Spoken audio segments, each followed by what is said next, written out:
Welcome, ladies and gentlemen, to my second ever video in this channel and the first recap of my first tournament.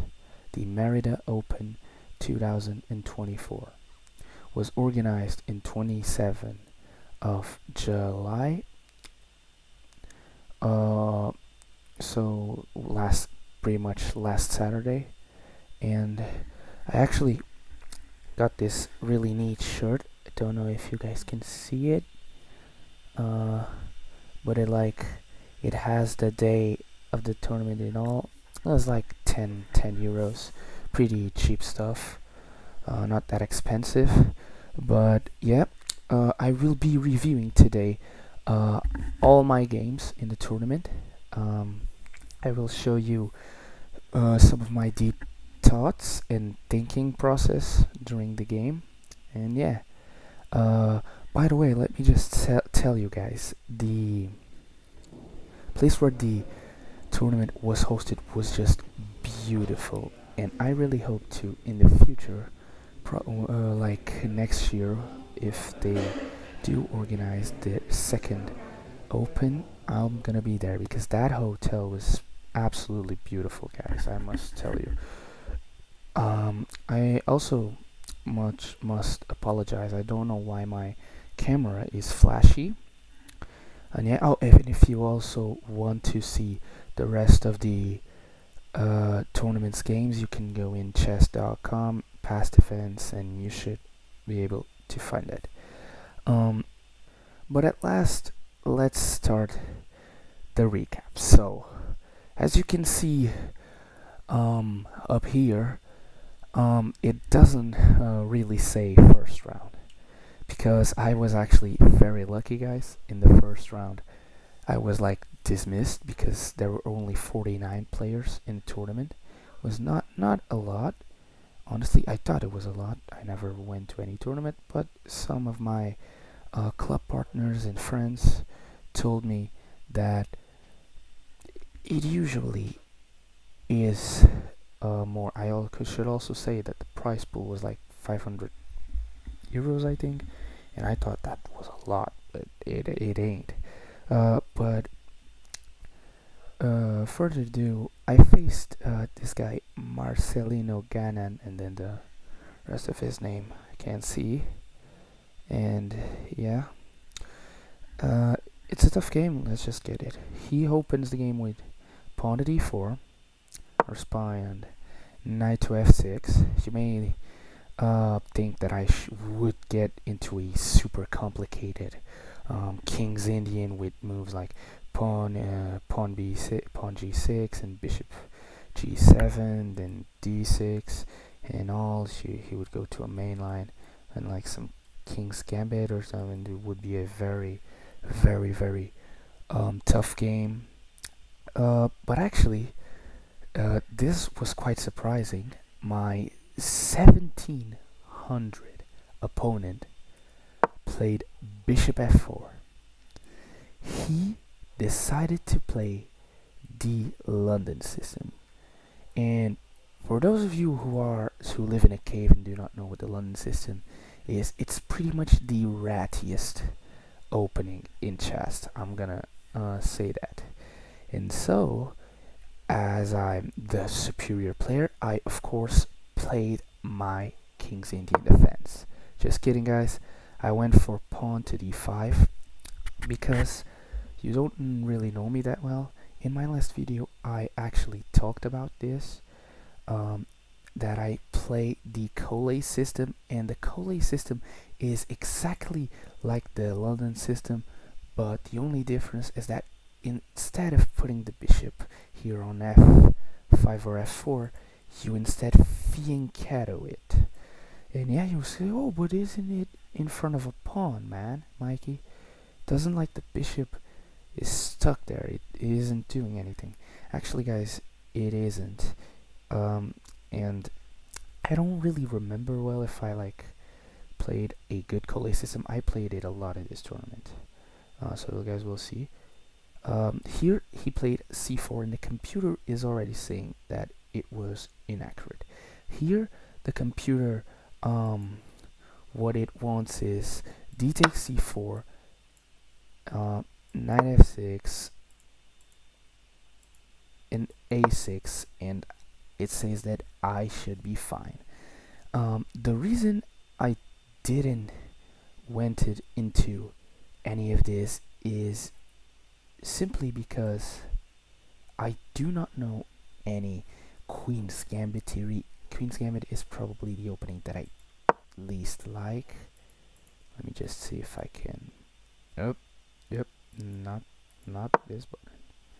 Yep, I'm already screwing up, guys. Hold up. See, how do you like? Okay, yeah, this is it.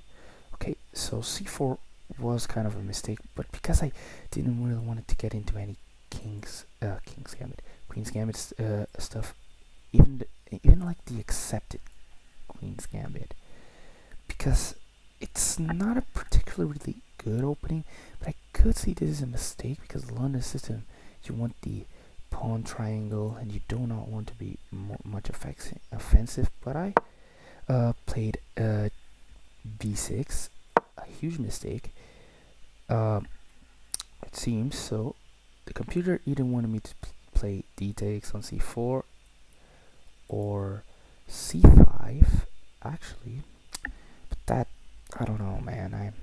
I'm not that good, and I was not feeling very confident, so I didn't. And the third line of the computer already, but like this mistake is not a very easily punishable one, because like the third computer line is white gains a 0.07 advantage when with pawn to e6, and then he wants to trade here the pieces and then probably continue the pyramid with e3. But after all, I played b6 because in the Collet system, when if your opponent tries to strike your center with c4 or c5 when you're playing with white, you usually play this move right away, because when this bishop gets to this square, it cannot be pushed away. But of course, you may say, yeah, this bishop is here, he can easily trade, and that's why I have a little bit trouble facing the London system, because my main opening is like the London system, I would say, is a kind of anti-Coley. Let's continue. He played here e3s, solid London system stuff, pretty normal here. E6, or pretty standard stuff. Knight c3, also very basic Queen's Gambit. And here I played this weird move that the computer does not really like. He wants me to start developing my bishops to d6, to b7, or even e7, but I didn't like the idea of the knight coming here, and so I played a6. Here my opponent played h3, and I responded just with a simple move. Actually, this move h3, I don't really get this move h3 because the bishop is stuck, so it cannot go here whatsoever. But like the knight never could have went it here because the queen is guarding it. I did not understand that. But anyways, I played bishop d6, just normal standard stuff here. We traded the bishops. Knight f3 from him. Now you could say that this h3 kind of makes sense because he doesn't want my bishop here, but there's this pawn just blocking it. It doesn't really make sense to me. I mean, I can actually see here. Let me hold on a second. The top move here, yeah, taking on d5, getting rook c1 actually really sounds very decent, and yeah, just knight f3. Just it was a bit of a waste. You could also argue that a6 was also a bit of a waste, but I really didn't want that annoying knight on the b5 square, so that's the reason I played it. Anyways, knight f3. I fianchettoed my bishop according to the plan. Here I took with the pawn. Usually when they take the d pawn, you just take back with the e pawn. Here he plays bishop e2, which kind of surprises me because as a London system I was expecting bishop d3, but anyways, I castle. Here, this move I really didn't get it. Like castling here, yeah, it's the top engine line. But like this move, I don't really know what it does. Oh, I think I get it now. Yeah, what my opponent wanted to do here is probably start a queenside assault, and let's see if that is what happens. 94 here. The Cole system theory says that you should put the knight in the center and then play f4 supporting the knight. So it's all pretty standard. Rook c1, taking advantage of this weak pawn and getting like knight here, or even knight back ideas. Here I developed the last piece, the knight, connecting the rooks, pretty standard. And here we can see, here he justifies the move a3 with b4, starting like the kingside assault. I played f5, sticking to the plan. Played here, yeah, this is just so weird. Like g3, I do not know what this does. Maybe what he's trying to do is, let's imagine that he just like castled. Maybe he was trying to stop f4.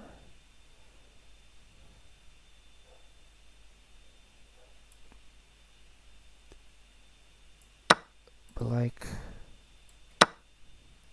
here with the queen is not that great. Of course, if you try to kick it, you can do things like this, check, and yeah, you're completely winning after like, yeah, you're tearing him apart here. Yeah, you can get a perpetual check. Oh, here actually, yeah, looking with the knight.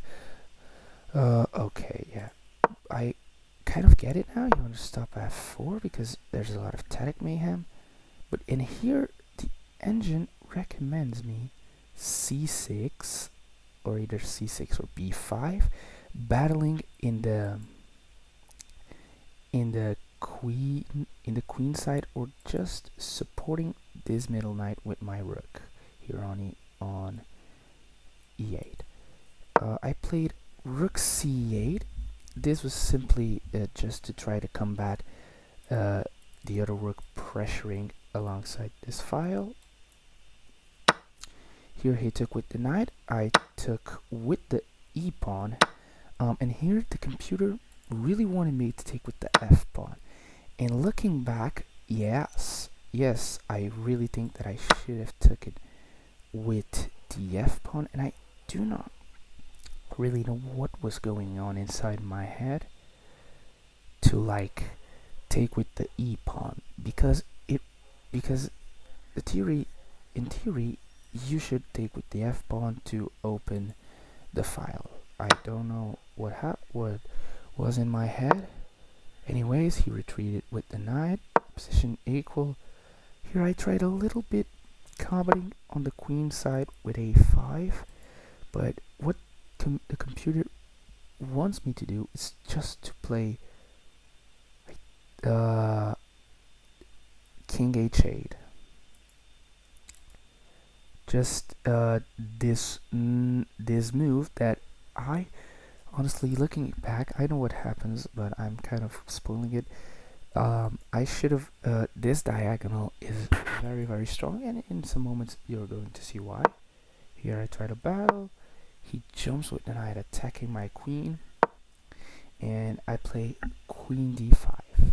This is a immediate uh, mistake, and I think we're all seeing what there's gonna happen next. But let's take off the engine for a while. What would you play as white here? Let's just say white to move and win.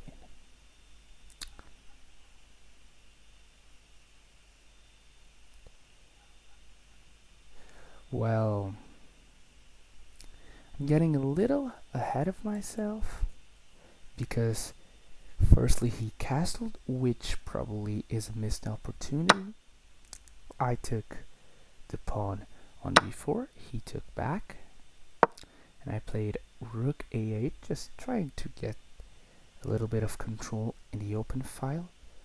But now I get struck with the brilliant knight a5, sacrificing the horsey. Why did he do that, you ask? Well, he wants to infiltrate the rook in the c file. But here I was kind of thinking that if I took the knight with the pawn and rook takes c7, attacking, putting, not really attacking, everything is kind of covered, I was like, okay, it's kind of menacing, but I think I can survive, and I don't think that the sacrifice justifies it, so I took the pawn. But ladies and gentlemen, what I missed was that rook takes on c7 was not the point in sacrificing the knight. If we move a little back, this knight is placed on c4, is in a crucial diagonal. A diagonal where the queen and the king are. When the queen and the king are in the same diagonal, there can be some nasty stuff that happens. And it's exactly what happened with bishop c4, pinning the queen to the king and completely destroying my position. If we look at Stockfish, 2.44 wide.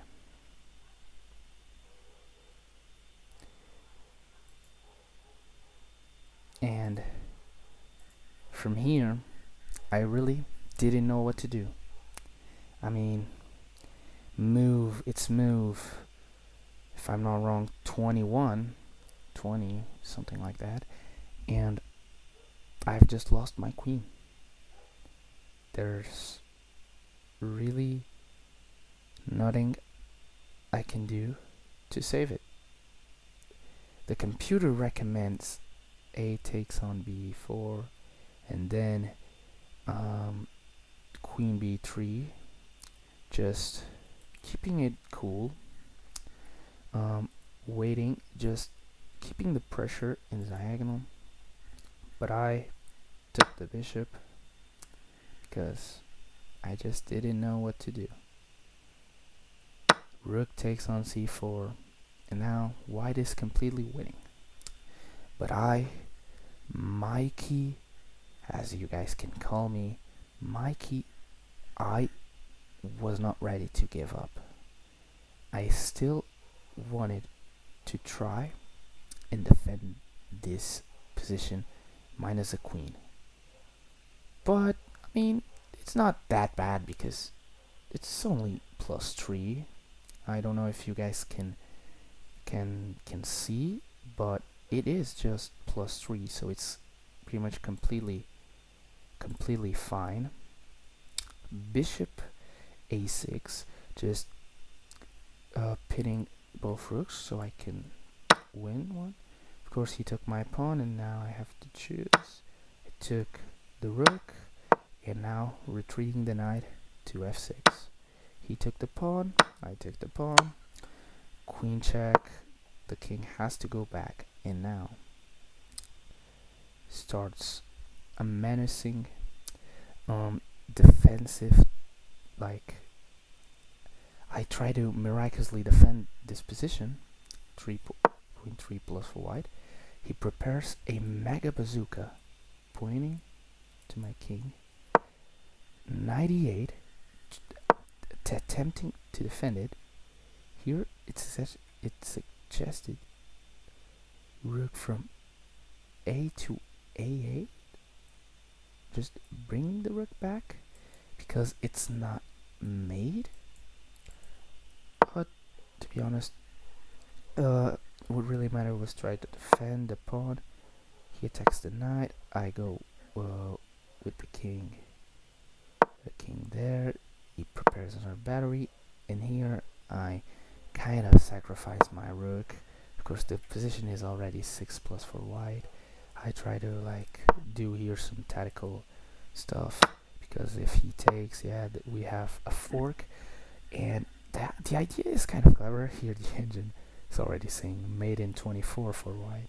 The idea is kind of good, but the thing is that it's not really a fork because he can just take the rook, which he does straight away, and the what's wrong is that it's a queen against a goddamn knight.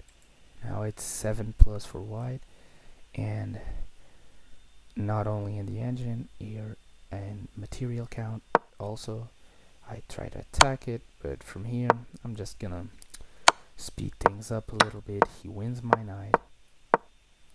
He pushes the pawn. I don't resign. I don't really like resigning kings. He queens and mates me. I must be honest, this was a very tough first game. Really, really bad. I was really sad because I really misinterpreted this knight sacrifice. I really thought that his idea was to go here adding pressure.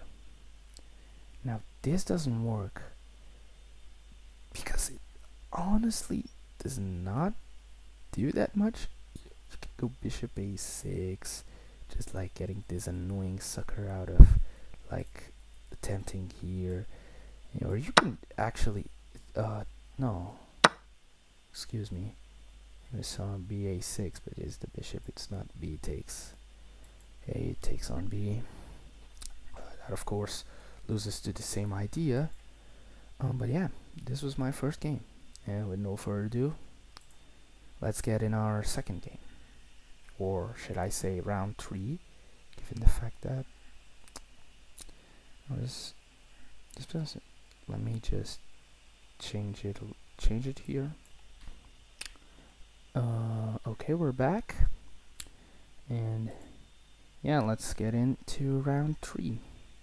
So at this point I'm 1-2, and I guess this game, I'm gonna be honest, it was against a little kid. Of course 1650 in FIDE ELO, so I really didn't know what to expect. And this game, I'm gonna be honest,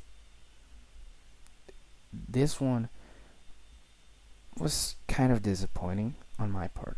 Let's just go straight into the game. In this game, let me just spoil it a little bit. I went it for the coal system plan that I was no, not this fianchettos that I was talking about, just something like this. So the first move was not actually pawn to d4, it was knight f3, because I just don't know, I like, let's be honest, we all love like just jumping with the horsey. Come on. My opponent does the same. d4, he goes for g6, and here I was like, damn, is this kid really gonna play a King's Indian, man? And he does. Here I try to battle for the diagonal. The best move was just play c4, of course. That was not part of the plan. Still, he goes for the King's Indian setup, and I just stick to my good old Cole system. He castles. Here's the game. 3D standard. Plays Queen E8. Sometimes you do it in King's Indian positions, or in the ones I also like, Dutch defense, where the pawn is on f4 and not jammed behind the knight. I play Queen E8. And I think it was because I really don't know why. I think I was seeing that that he could attempt e4 push, and then it would be better, and I didn't want to take this rook out because to then push f4 later down the road. He just plays the e5. I said d5 because the queen is there, but like e5. I come here with the bishop. Now, I don't really know why I made this move. The best is just to take on e5, and after takes a little bit of simplification. Maybe I thought I'd lose. I think I calculated something like that. I thought I'd lose the pawn, and I played bishop here because if I I don't know, develop the knight, boom, you just get hit with e4 and you lose a piece. Nah, that's unfortunate. So yeah, I played bishop c4 because this diagonal, let's be honest, it looked a little bit tasty with the king and queen here, probably some tactics down the road or something. He still played for e4 here. Black is a little bit better according to the engine. The engine did not like my plan of bishop c4 because it's just e4. Now the knight goes to back to d2, and I think it's because this knight is a little bit jammed. I don't really know, or no, it's because he absolutely kicks my he absolutely shuts my doors, and the position is now stuck. Now here, this move, I don't really understand that. I think this move is probably the definition of overextending. Because in the King's Indian, normally when you push e4, e5, this bishop that is here, is going to be, for most games, a defensive piece. The King's Indian bishop only gets active when, let's just say, your opponent castles queenside, and instead of going for e5, you go for c5, and then let's say white shuts down the center with d5, and then you move the knight, and the bishop comes alive in this diagonal. So I really didn't see the point on putting the bishop there, because it actually is also not doing anything here, there. The bishop, the purpose of it is to defend, but here it kind of tries to be offensive, but it really just doesn't do much. Here I tried to go to c4 to just trade and free up the knight a little bit to have space. Let's just for this other knight, and then this pawn would also be a little bit weak. Let's just say he plays I don't know, c6, just whatever. I play knight d2, and I'm looking good.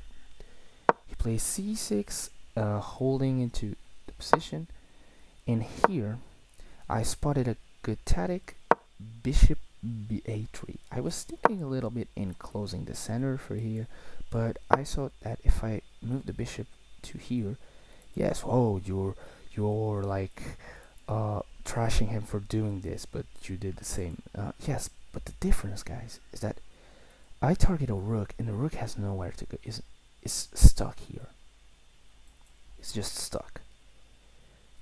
This is aimed at my pawn that is protected, and if I want to, not really, I can play bishop here, protect it twice.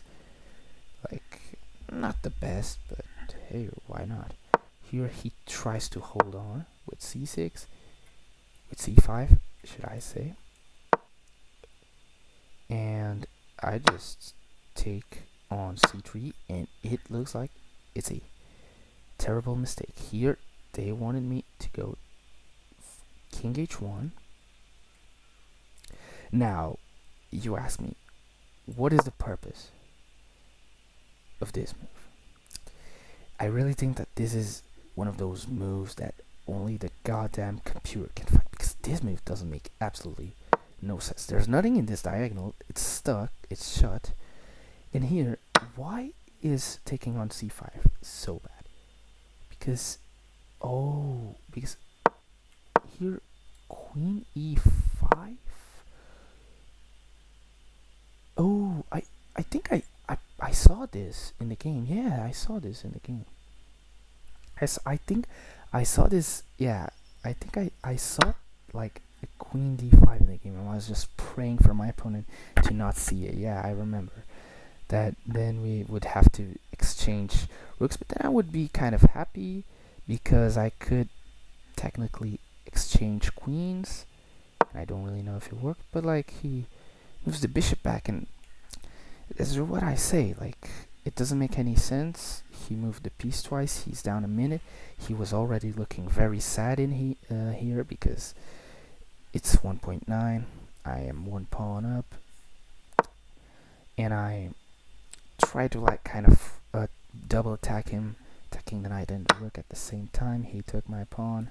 I traded the bishop for the rook, and then developing the final piece. I don't have the bishop here, so it's fine to put the knight here. Here he goes with the knight here, maybe to play like f5 and try to be offensive. Here the computer still wanted queen to e5, just putting pressure. But yeah, he wanted here. Rook c1, also not one of the best things. They wanted me to take... Oh, they wanted me to trade. Yeah, I also thought about this, but I wanted to keep my bishop. Honestly, I didn't want to trade it for the knight. Here, he trades that dark square bishop for my knight. I don't think that it's good because now there's a lot of dark square weaknesses on the kid. I don't have like a dark square bishop also, but I mean the queen can slide here or some. Oh, oops, can slide to a1 or something. Because now he finds queen e5 after a long time of thinking. Here we're pretty much the same in the clock. I finally trade the bishop for the knight. He takes my rook. Oh no, let me hold on. Yeah, this move, queen e5, if I'm not wrong. My voice is getting a little bit weak. I don't know why didn't I play rook c1? Let's see. Oh, because yeah, of course you blunder mate in one, you doofus. Yeah, thank God that I in the game saw that. So I took the knight, he took the rook, I took the bishop, and what happens is it's a bishop and a knight for a rook, which is better as long as he doesn't win any pawns. Here, we're kind of in the endgame direction, and I'm completely demolishing this kid. Queen c2, just, you know, a little bit of reshuffle. It wanted me to take on d5. I did it because he could take with the queen. Now what? Queen c2. Now queen c2 because it pressures this pawn doubly. Yes, it kind of creates it kind of is more better. It creates a lot more of weaknesses and just simplifies the position. But yeah, I went queen c2 right away. Queen a5 here. He thought for 20 seconds. To probably just try to add more pressure here. Here, f4. Remembering, you cannot take with the. You cannot. I saw this in the game. You cannot take with the knight. I mean, it says that it's equal by some reason, but no. What did I fucking saw in the game? Shit, man. I no like what did I saw? I think I'm going crazy. I saw some way for him to win the pawn, but there's nothing. I mean, my hand was just not in place probably. Here he tries to hold up kind of to the pyramid. I strike back. He takes. I firstly take. Very important because otherwise I would just lose that pawn. He goes with the king up. I don't know why, because he tried to catch that pawn maybe. Take with the rook. The pawn is protected. He pawn takes pawn. Rook takes pawn. Here probably it was just very much better just going queen here. I didn't know why I did that in the game, because even if he takes my, yeah, this is just not it's not a checkmate yet,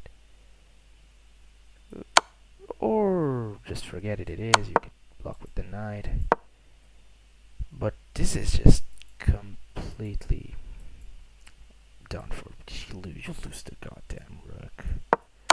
Of course, yeah, I didn't think I saw it, that the queen was going to be deflected and it wouldn't be defending the rook anymore.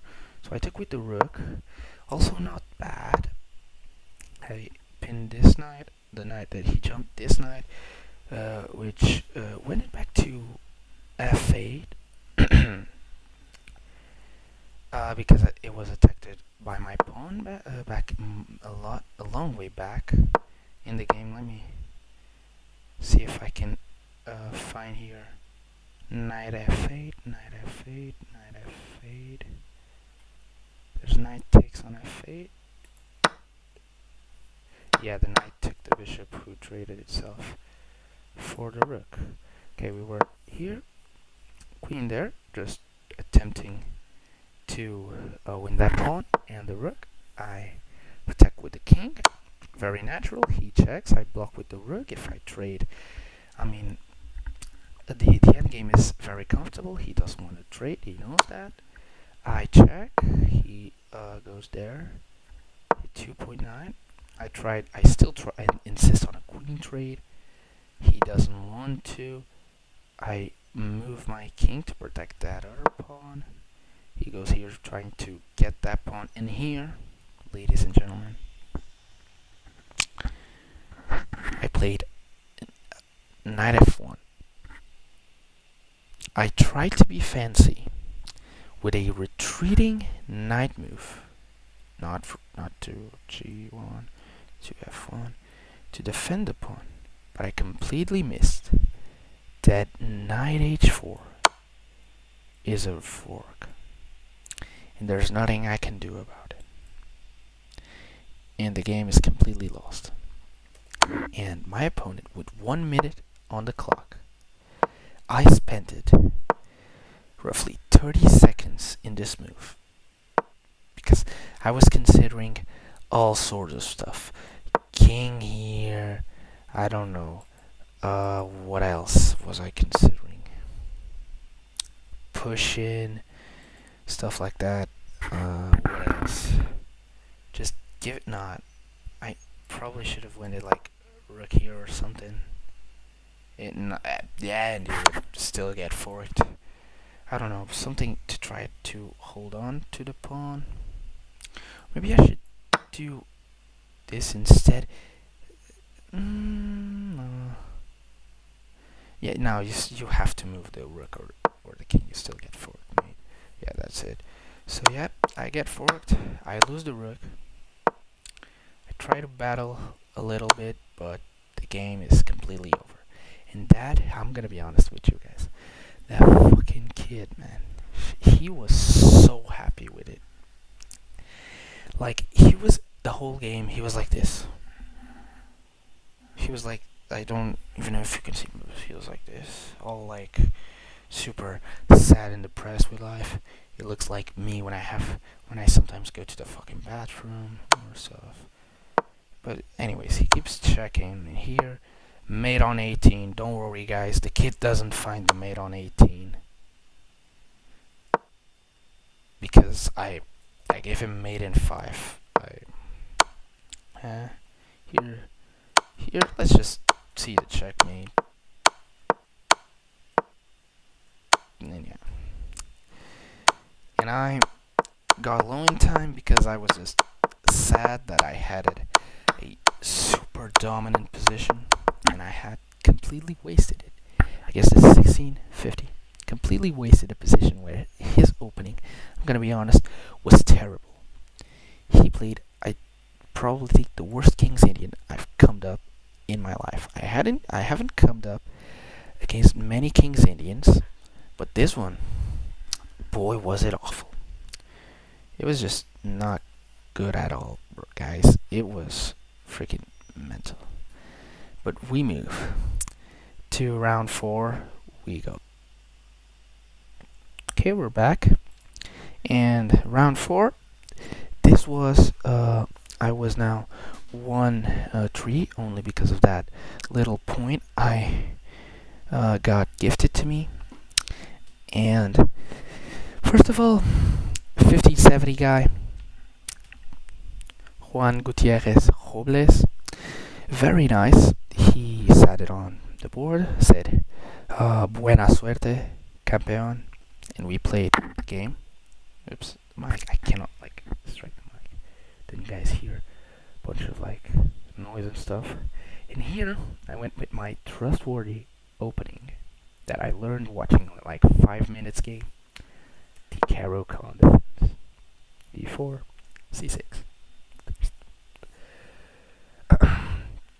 And I'm sorry if I'm talking like I'm whispering, but it's fucking midnight and I'm still on round 4.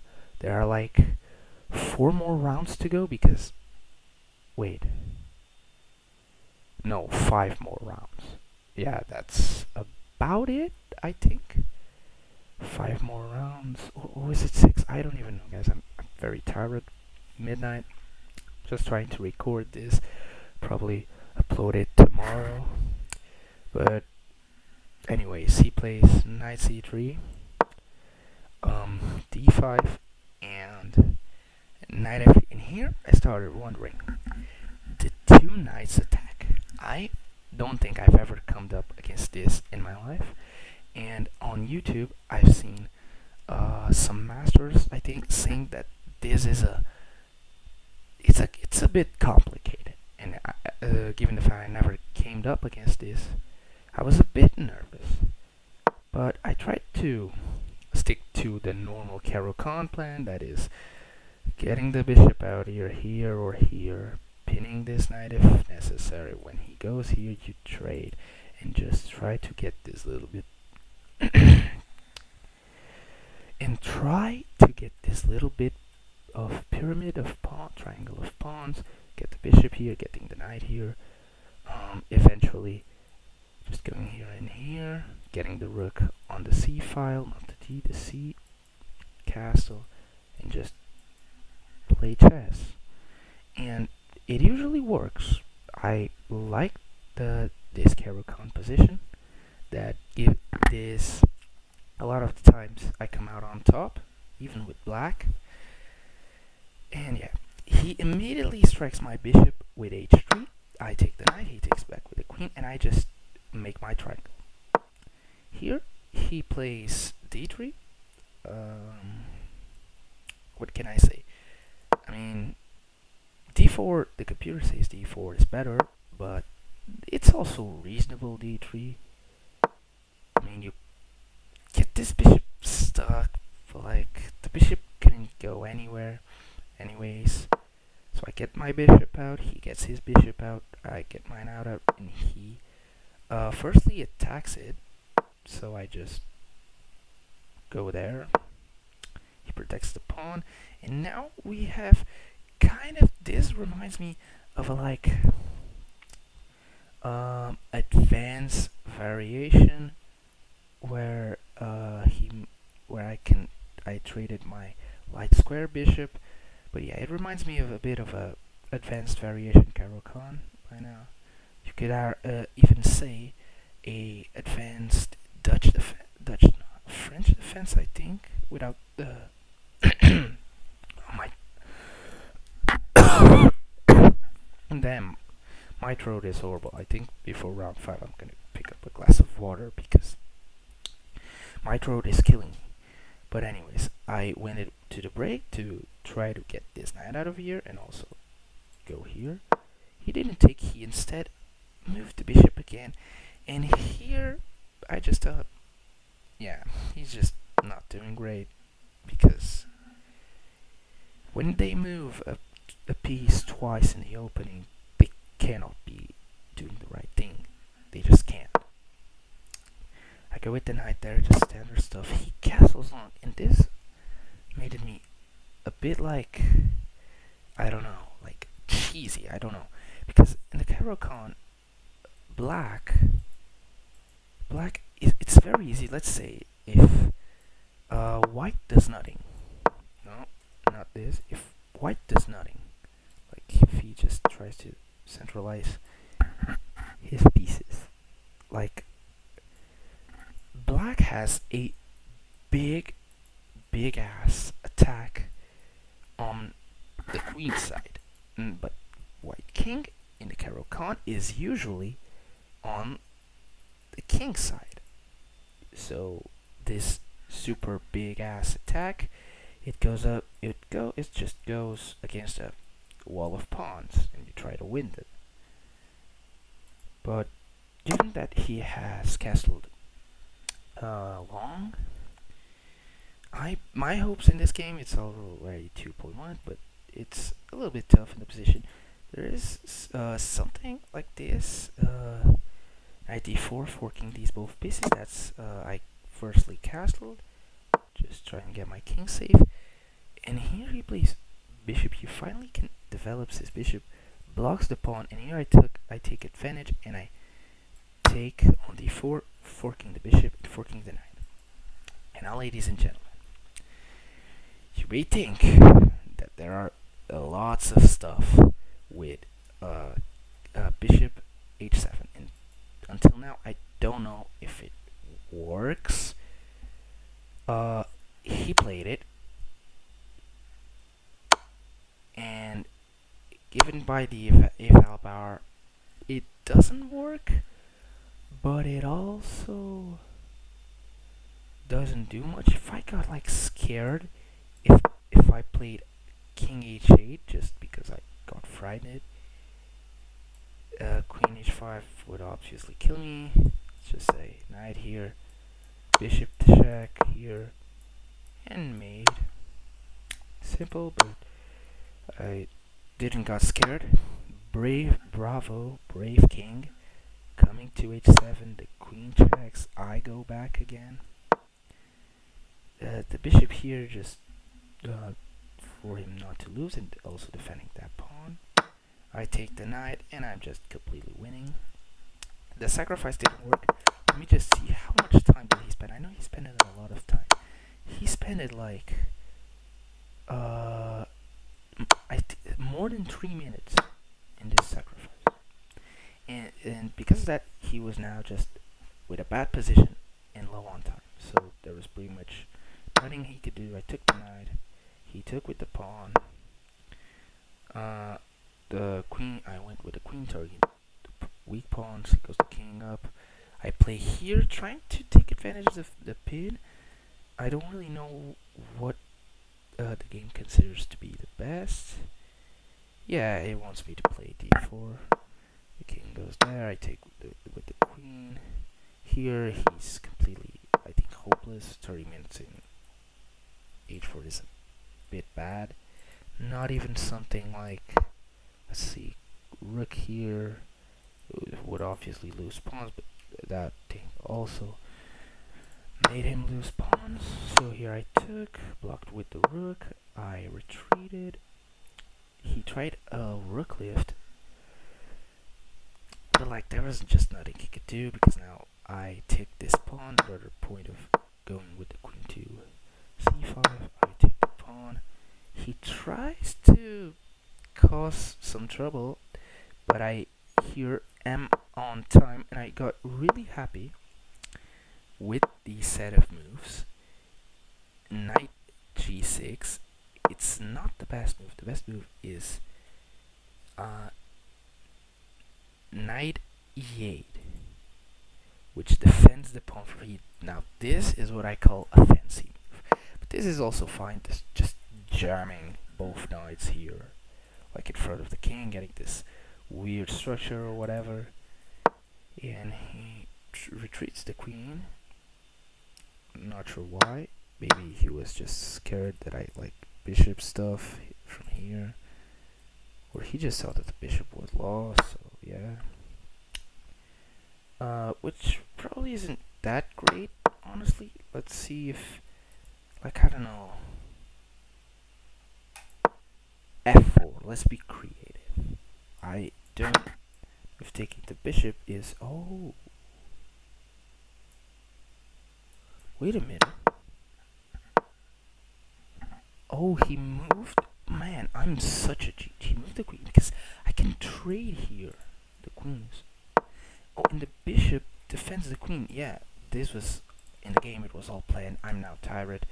I don't remember any of those things. But yeah, I see. I did it, and I was like a little bit scared of knight g6. But then I saw that the queen was defended, so it was like fine. Retreats, take the bishop. He tries to do some stuff. It doesn't work because I take with the knight. Why doesn't it work? What does he do? See rook here. Oh yeah, it just straight up hangs a rook. Of course you didn't saw that. Queen there to like pressure the knight. The knight gives a check. Here is just a fork. I win the rook. King goes up to defend the pawn. Here is plus 12, so I'm just gonna try to speed things up a little bit. Tries to win that pawn. The rook goes there to like not lose it, but he gets mated in one. It actually was a little sad winning this game. I'm gonna be honest with you guys, because the guy at the beginning, he was very nice to me. And like at the end of the game, he was a bit sad and frustrated, and it was just, but it's stuff that happens. I mean, you gotta take the W, the W or W. I'm gonna say W, and yeah, and that's it. Let me actually see here on how much I got it. A precision of 89 in this game.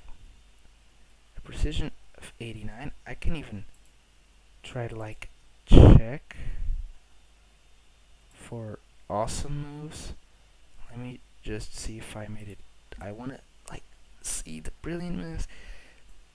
That doesn't really matter because we all know that sacrifices that work are all pretty much brilliant moves, so it doesn't really matter.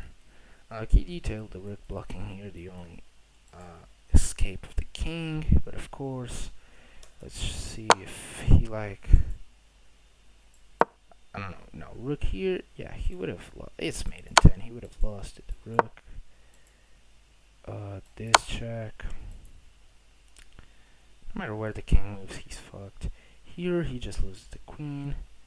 On top is also, I think he has made it in all of these squares, except this one, where he also loses the queen. No, not quite. But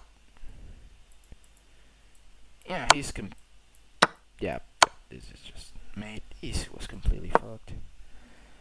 And now, if you'll excuse me before the next round, I'm gonna get a glass of water because my throat is just fucking killing me, bro. And we're back. Got my little cup of water. Feeling a little bit better. Let's get it. Now let me just cut this out of here. Okay. I'll get a little bit closer. This is fine, right? Okay, so let's stop with the gayness and let's focus on chess. Here I had the white pieces against Raúl Carvalho Redondo. Fun fact, he was not fat. Not at all. This guy was also very nice, and you're probably gonna see why. Or maybe not, I don't think that the computer, the chess.com, has access to those infos. But I made it an illegal move this game.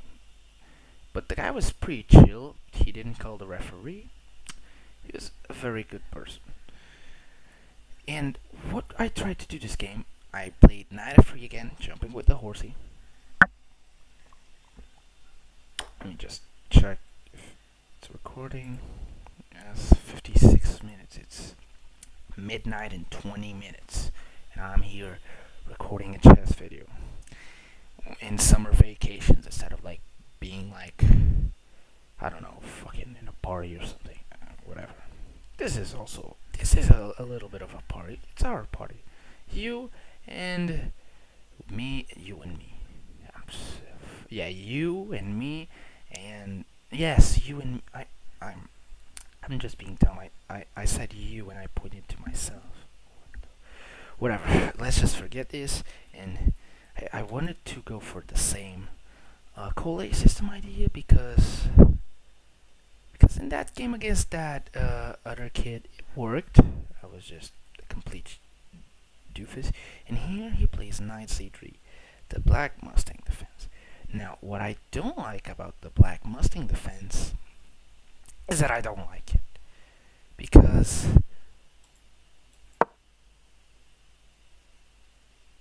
I don't know. I just don't really like getting into these type of positions with queenside pawns.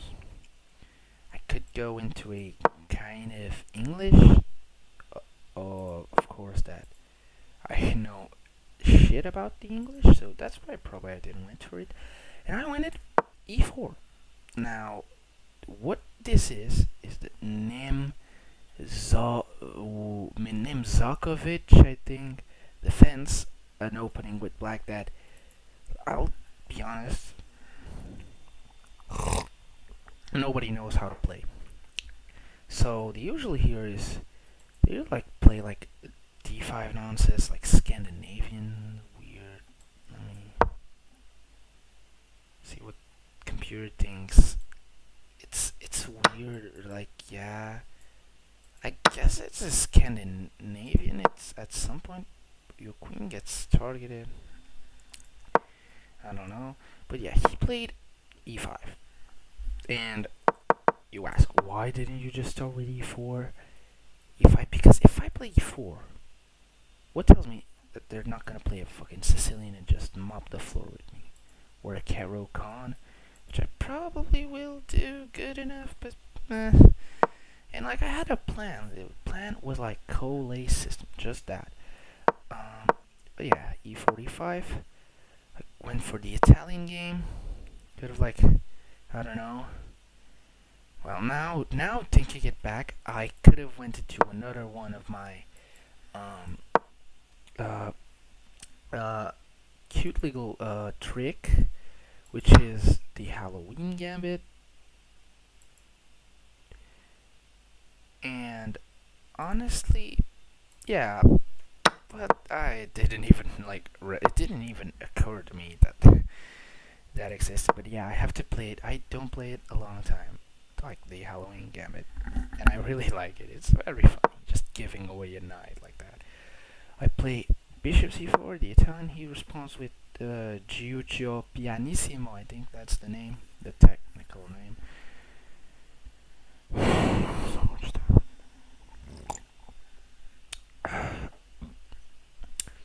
And against the Giuccio Pianissimo, or whatever this is called, I play the Evans Gambit b4, striking right away. He takes the bishop. I play c3.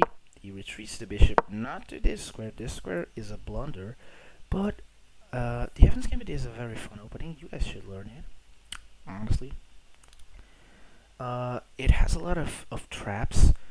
Unfortunately, the only trap that I have like memorized is bishop c5, pawn d4, striking away, ed, castles. My mouse fucking bugged. dc, bishop sack, because after king takes, you just win a piece and then you have an easy game. It's completely winning. So when he goes bishop a5, which is kind of the main line, this is the way. I play d4, same, because if he takes I can take with the knight and I'll be fine. Which happens, he doesn't take the knight. He plays knight f6. And here I'm much worse.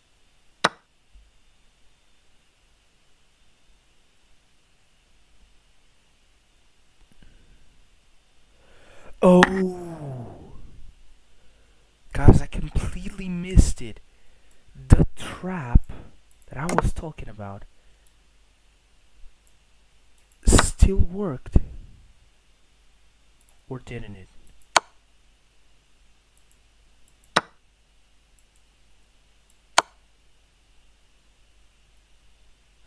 Yeah, it does. Yeah, the bishop is fucking defended.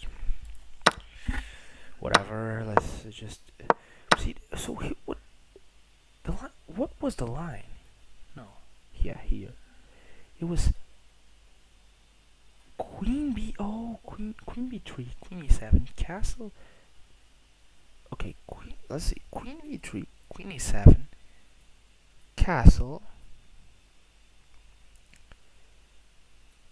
Bishop b6. Oh yeah, he played. Yeah, to try to get the diagonal.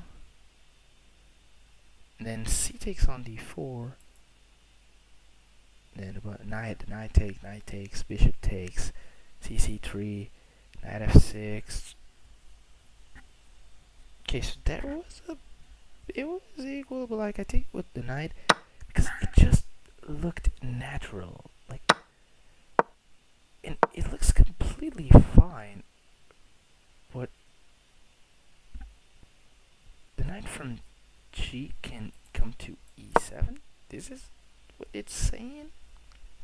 And I don't see how black is worse. Maybe it's because it's completely fine in one pawn up. That's probably it. Because there's no attack, maybe. Here I straight away pin the knight. Here I should have took the knight first. I was a little bit hesitant because I didn't know. I kind of wanted to trade queens, but I wasn't sure if like this was a problem. The massive black center. He just castled. I castled. Here I thought the position was equal. The engine disagrees. Rook here is a mistake for some reason. Pure wants to get rid of that knight. Yeah, I guess it's annoying. Knight there attacking the bishop. I defended. I really shouldn't be doing that. It wants me to go back. I didn't want it to go back. Bishop there, bishop h4 or bishop b3. Now the computer is like saying retreat the bishop.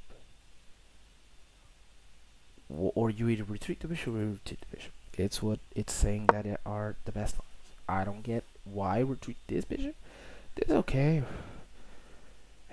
I don't know. I went to queen b3 trying to get something out of this square. Now realizing that this knight protected it. Only when I played, he still over protects that square. Actually, a mistake. Here, he did like the computer's always saying. Oh, I had the clock blue. He's always saying to get rid of the goddamn bishop. I hear go rook d1.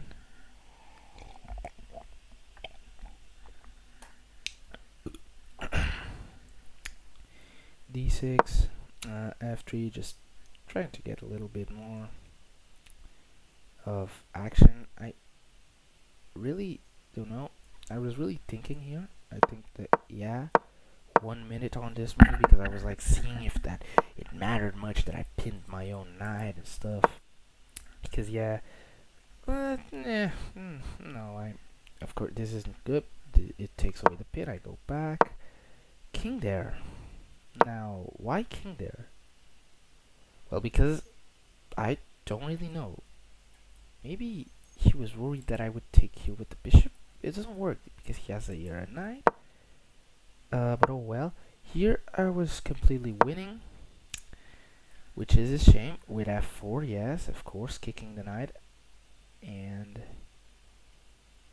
yeah, the knight would just suck, and then I could kick this other knight that was pinned. Yeah, completely didn't did that. I went it with the knight here because I wasn't seeing anything. I think I was like 2 minutes against 5. So he took the knight. I took with the d knight. Here was very unfortunate. It's 2 plus 2 for white, but I had a bit of a miscalculation, I would say. I figured that I was with a good position, but I miscalculated. Rook takes on d6, that would win me a pawn. But the thing is that he can take back, because if I take the queen, he takes the queen, and he's just a point up in material, because he has some pawns up. If I know, he has not pawns up, but like, yeah, he got in my rook, and it just isn't good. So this is what happened. So with the knight here, the position was still tough, was still not over the game. Played bishop takes on c6. Here I think it was here that I did the illegal move. Knight takes c4. Props to Raul Carvalho Redondo here with my little Spanish accent.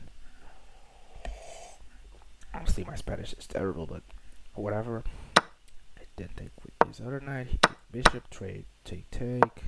Knight jumps there. Now let me try to figure out why this is why, without looking to the edge. What did he play? Rook from A to B8, just protecting the pawn. But this would be bad because the engine wants this.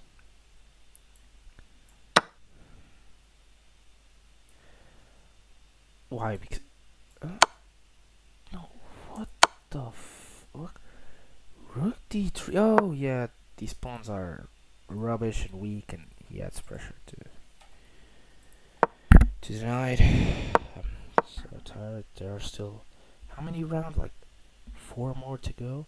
Play king here because I wanted to get the king out of the diagonal. He goes for the knight, and here I was winning. How was I winning? With knight from D to F5. Did I play that? I did. And now it's saying that it's bad. Why? Oh, it was this knight to F5. And the thing is that you target this pawn, and you do not need to protect your own knight. You give away this pawn.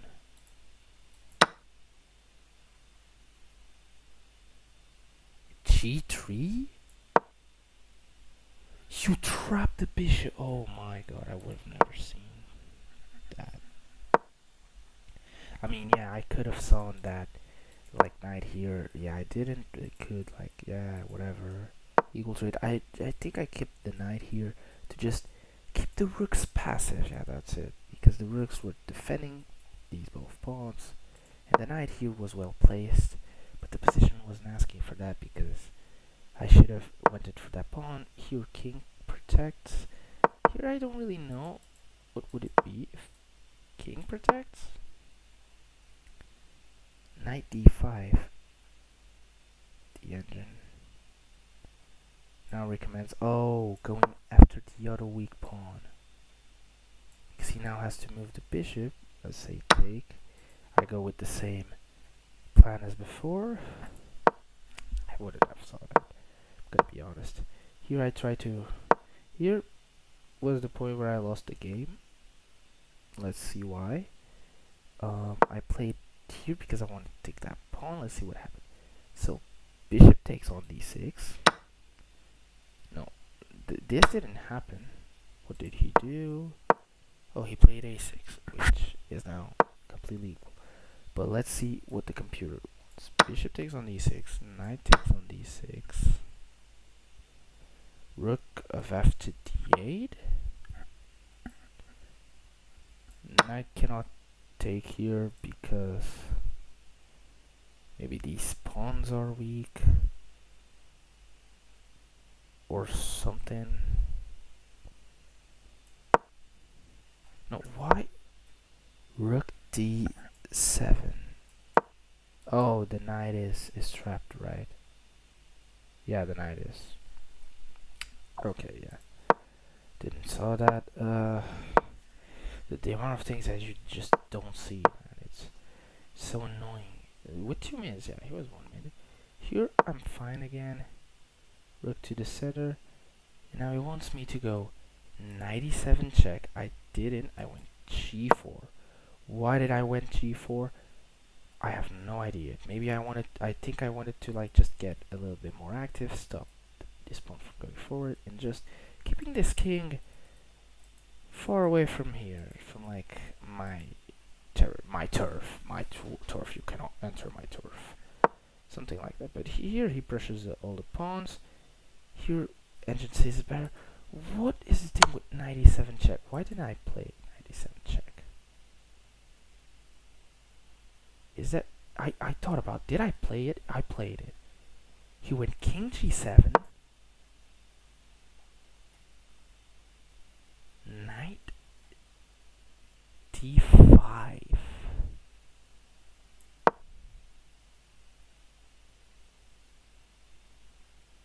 Rook d8. Oh, and and we get an endgame.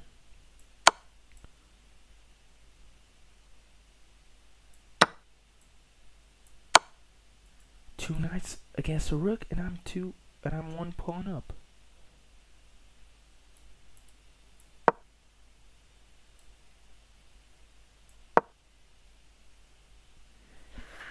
Let's be honest, I would have lost it this endgame anyway. And a knight check doesn't do anything because he can just go back. Here I repeat moves because I don't know what to do. He goes there, and it's now completely fine. I should have seen the 2 knights against a rook, but I was confident I would probably screw it up. Rook defense, rook check. Here it's completely winning because he can now feast on my pawns and get very active. Here he just loses a knight.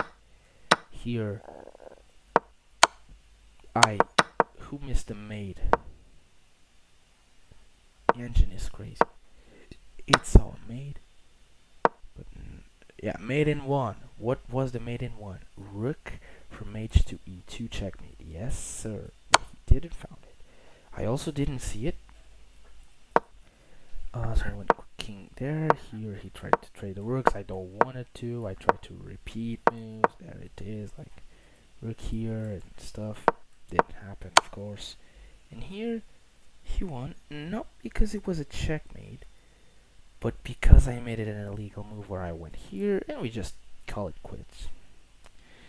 A good game. I completely missed a lot of good chances, but even like, let me go back to this old 2 knight endgame stuff.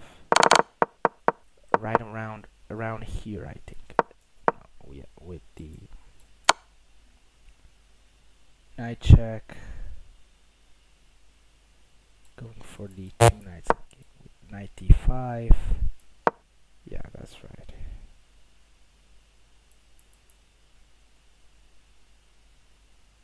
Now, this is just something that I didn't see at all, yeah, because I don't know what this is. But like, I don't know. It was here, around here. Then knight d5. Centralized. I should have seen that, but back. I had it 1:30 at the clock. If I saw that, I would have 50 seconds. I wouldn't have won the end game. So yeah, tough game. And this was the fifth round, and I was now 2-5. I went from 2-4 from like being all cool. I had a good lunch, a little pizza in a restaurant nearby. But I guess it's life. I now was behind. Now let's get to the previous round. And we're back. And yes, I am aware that I said the let's go to the previous round instead of next round. And here it kind of gets funny. If you see there, don't know what happened. If you see there in the top right corner, my opponent is Rodrigo Raimundo, a fellow Portuguese man who is my friend and club partner. Now I have something in my teeth. Okay, I think I swallowed it. And the thing is that we're like, do you want to make like a forced draw? I think like two players from my club, my chess teacher, let's say professor because it looks kind of more intellectual, and another guy who is also very cool and also knows a lot about chess. Got it. I think almost top 10 in the tournament, but they had a fixed draw. But like to him, he was like to me, "No, let's play chess," and that's what we did. He went at e4, then I with my Caro-Kann defense, and now we will see this game with no engine. Let's have a little bit of fun. Let's see if you all would make the same. Sorry, here goes c3. Why c3, you ask? Well, I would say probably because he's trying to like catch me off guard or something. Because it's an odd move, but I just played d4 straight away because I knew that if you went like in a position like this and then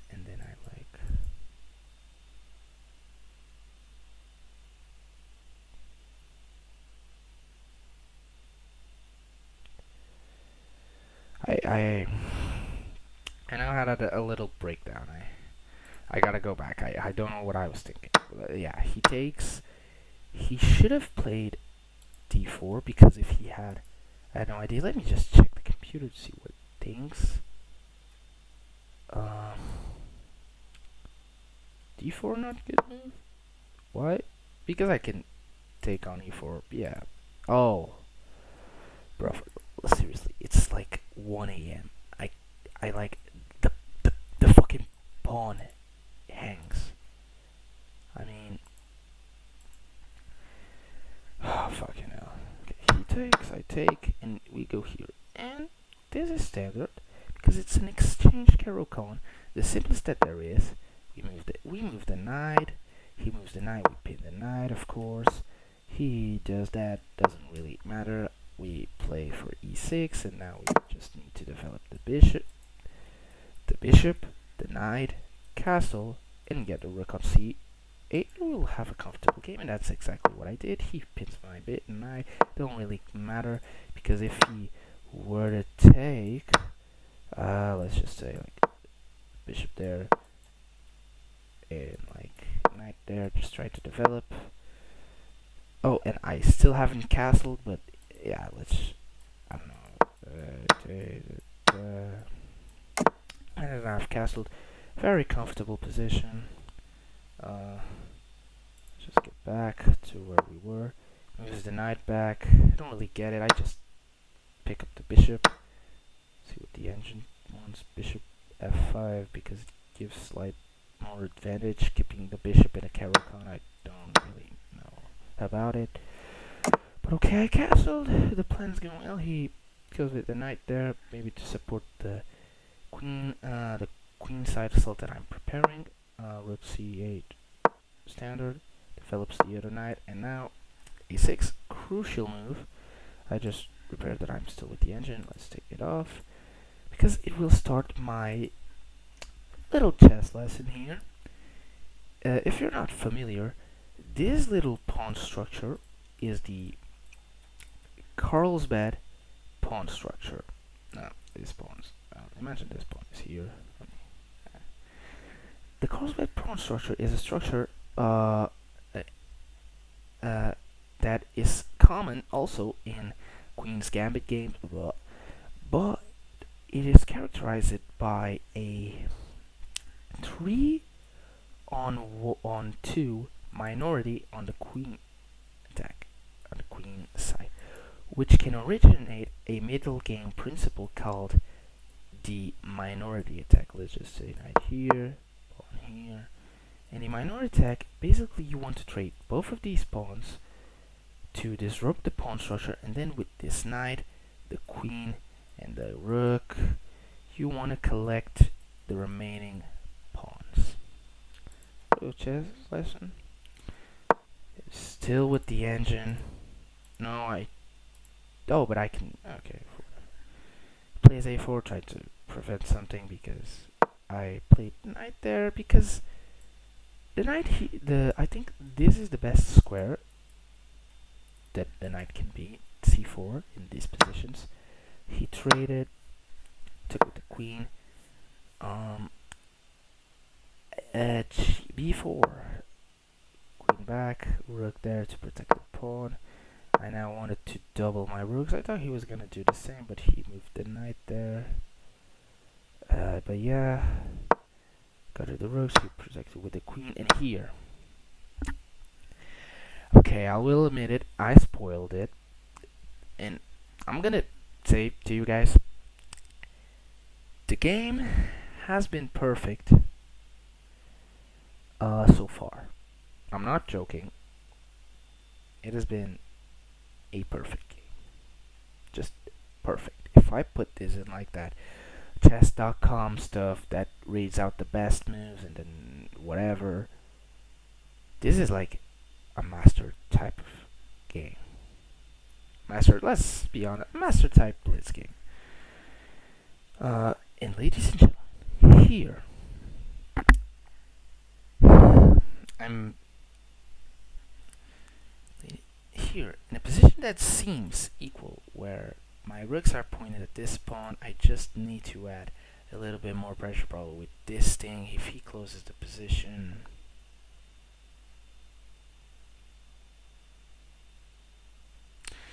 I'm not really in the mood to think, to be honest, so I don't know. Or I could go for the A battery here on the goddamn queen side, whatever.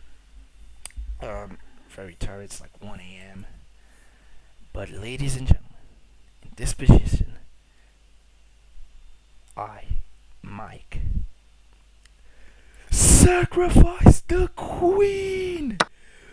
Queen takes b4, because if pawn takes, rook takes rook, and the only move here is rook takes rook, rook takes rook, and it's made. No matter what white does, it's gonna be made. Or so I thought. Because what I had missed in this position was that queen takes on b4 was a huge blunder. Because the fucking bishop, from miles out, this bishop, that actually I played a classical game in a Caro-Kann exchange just like that, where this bishop was pitting this knight just like this, and this bishop also retreated not all the way back to c8, c1, pardon, but to, I think c2, I don't really remember well, and the bishop took the rook. And as soon as I saw it, bishop takes, as I saw Rodri, I'm gonna call him Rodri, don't know what is this, pick up the bishop, I added like a stroke. And I'm gonna be honest, this is a queen sack gone wrong. This was almost working. It was just going wrong. I want to see. Actually, let me see. With the engine, the bishop takes was an option, or no? Let me. Nah, it was also fucking shit. But like the game was better to me. I completely threw it with a queen sack gone wrong because it didn't work, and I immediately resigned there. And when I took the pawn with the queen, I had my heart was like I was almost having a fucking heart attack. I'm gonna be honest with you guys, but like this game was so good until this moment. I can frame this game in like my fucking room, my fucking bedroom, and just look at it, stare at this position, this brilliant, brilliant position. Rodrigo got a precision, according to the chess.com engine, 94.9, and I got a mere 86.3, which is a lot. And it was only lost the game because of a mistake. And pretty unfortunate that the queen sack didn't work. But hey, we move. What can I say? But I'm telling you, one day I'm gonna sack my queen and it will work, guys. I promise you. Now, a little bit of a cutting edge moment is that my round 7, I got it so down in the boards that I got it to the boards that were not recorded and uploaded to chess.com, so I do not have access to the game. It was a white piece game against a drunk ass guy. I was gonna say like nigga, but let's not say it because he wasn't black, man. Like, why would I say it? But anyways, and it was a kind of cool storyline because before the game I was like sitting in my chair, my chess coach Antonio Demetrio like came up to me and said, "Kill him," like in Portuguese, like "Epama, kill this." What é para matar, which is pretty much just kill him or something, like generally in the chessboard. And I did. It was a cool system. I played reasonably. He made it a few blunders. He was. Let me just. Fuck. Let me just pause it to go see how. So the guy was 1549 elo. I will be honest. I would say that he was the worst opponent that I faced. But like, I also did not play that well in that game. I was almost losing, to be honest. He lost a bishop, but like I blundered a fork. Then I came down on top, finishing the endgame in style. And now we are on the 8th round. Just 2 more to go. This was against, I think, a lad that was kind of the same age as me. But like, it's weird because in Spain, like, there's this hot girl that was like in the tournament. I was like, oh, let's go. Because I have this thing of asking Spanish chicks their number when, like, why would you do that? Like, what is the purpose? Like, not the purpose. Like, the context is not like I asked once a waitress. I think it's been a long time. Of course, didn't get it. Like, she was like, what, 20 something? Pretty hot though. But the girl, like, I'm gonna be honest, she looked 12 or 13.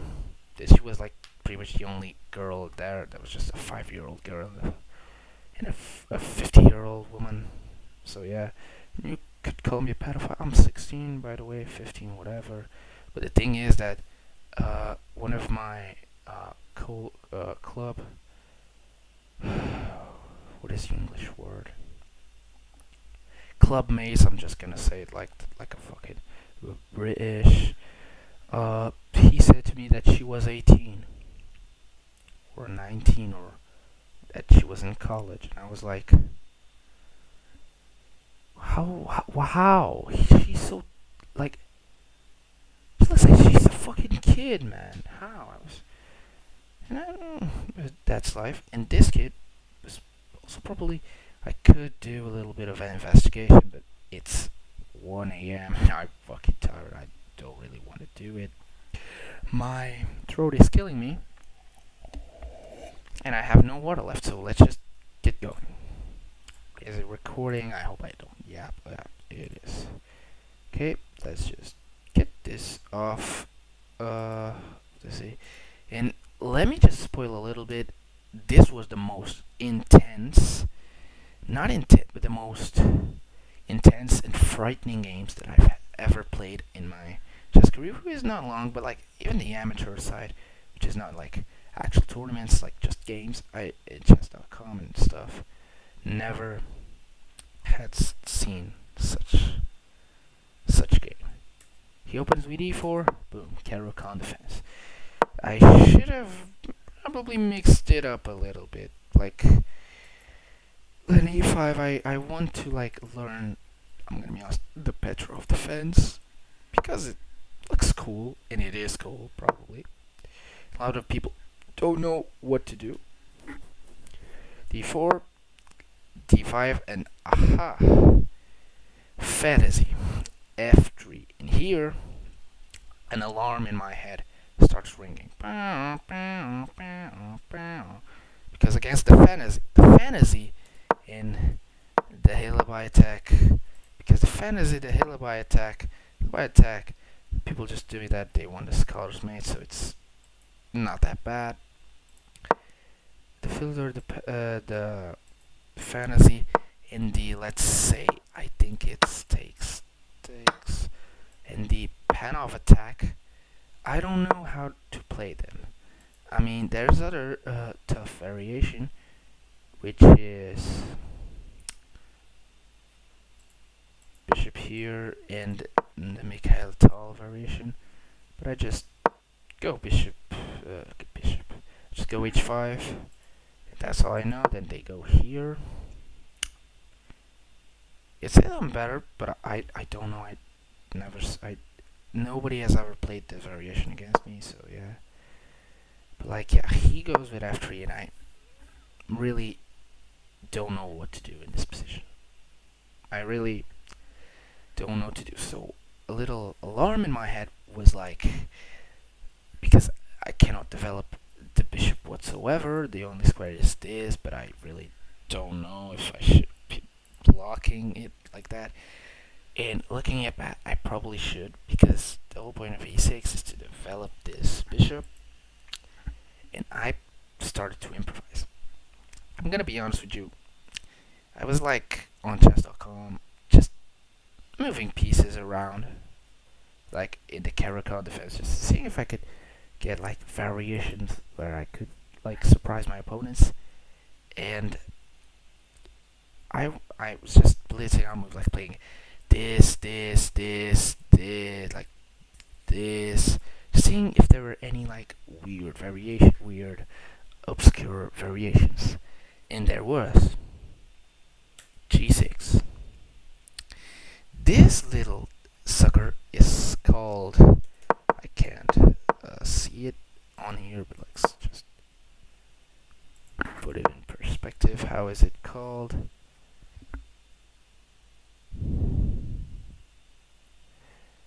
It doesn't show me. No, it does. Gurgenidze system. Gurgenidze system. Let's get back.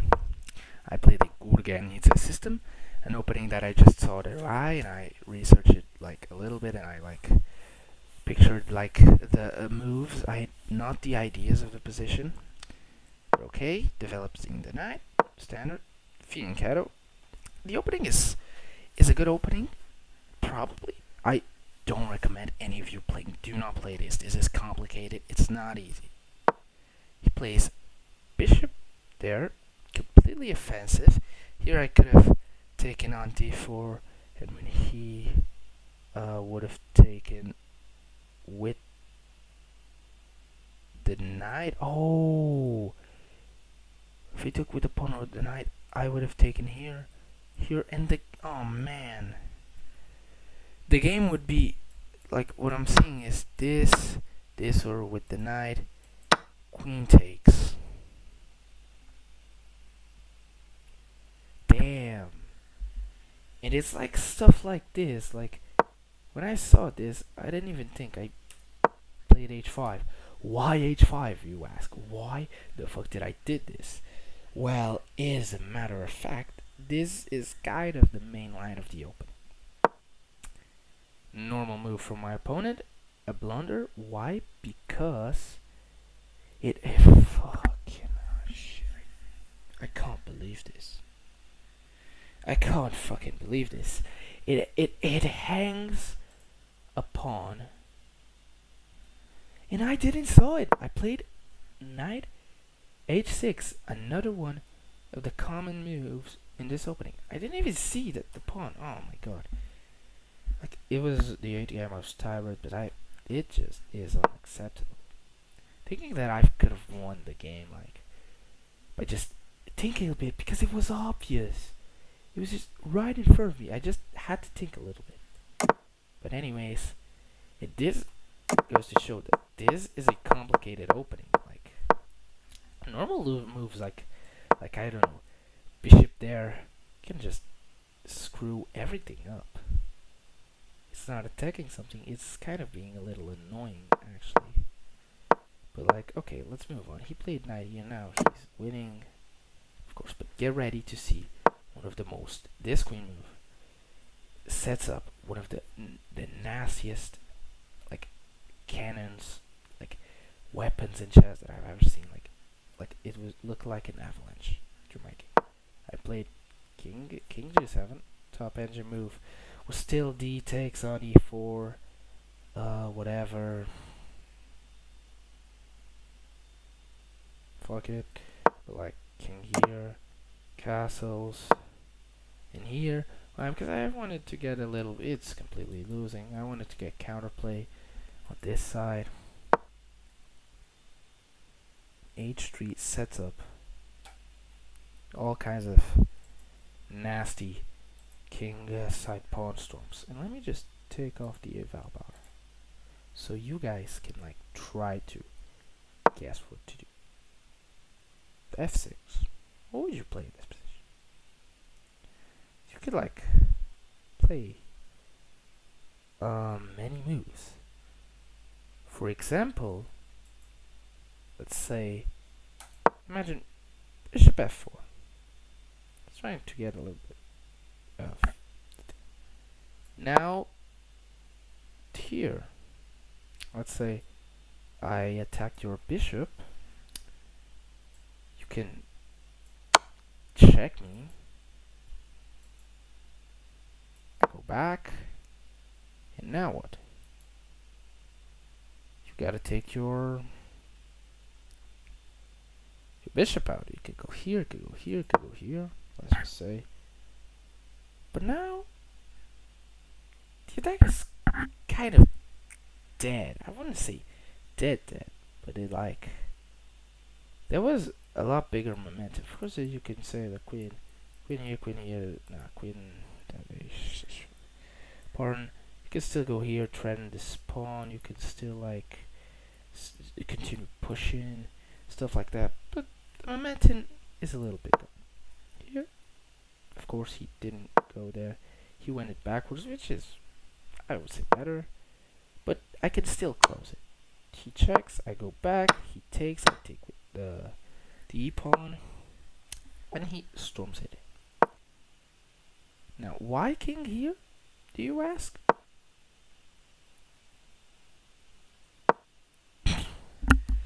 I'm like in like a stage where I can't explain why I made this. Two like almost 2 minutes here. Why? Let's try to see why. Here is not an option. The position is you lose the knight. You cannot lose the pawn. Probably a waiting move and like trying to get the king out of here, like the isolated. No. So I was now seeing here. He played against Pedro Canito, I not know why I said it with a Spanish accent. Is another one of my buddies. 1857. That man, real G. He won against this guy with black, I think. But anyways, he takes, and I go with the knight here to try to alleviate a little bit of the pressure here. I have calculated.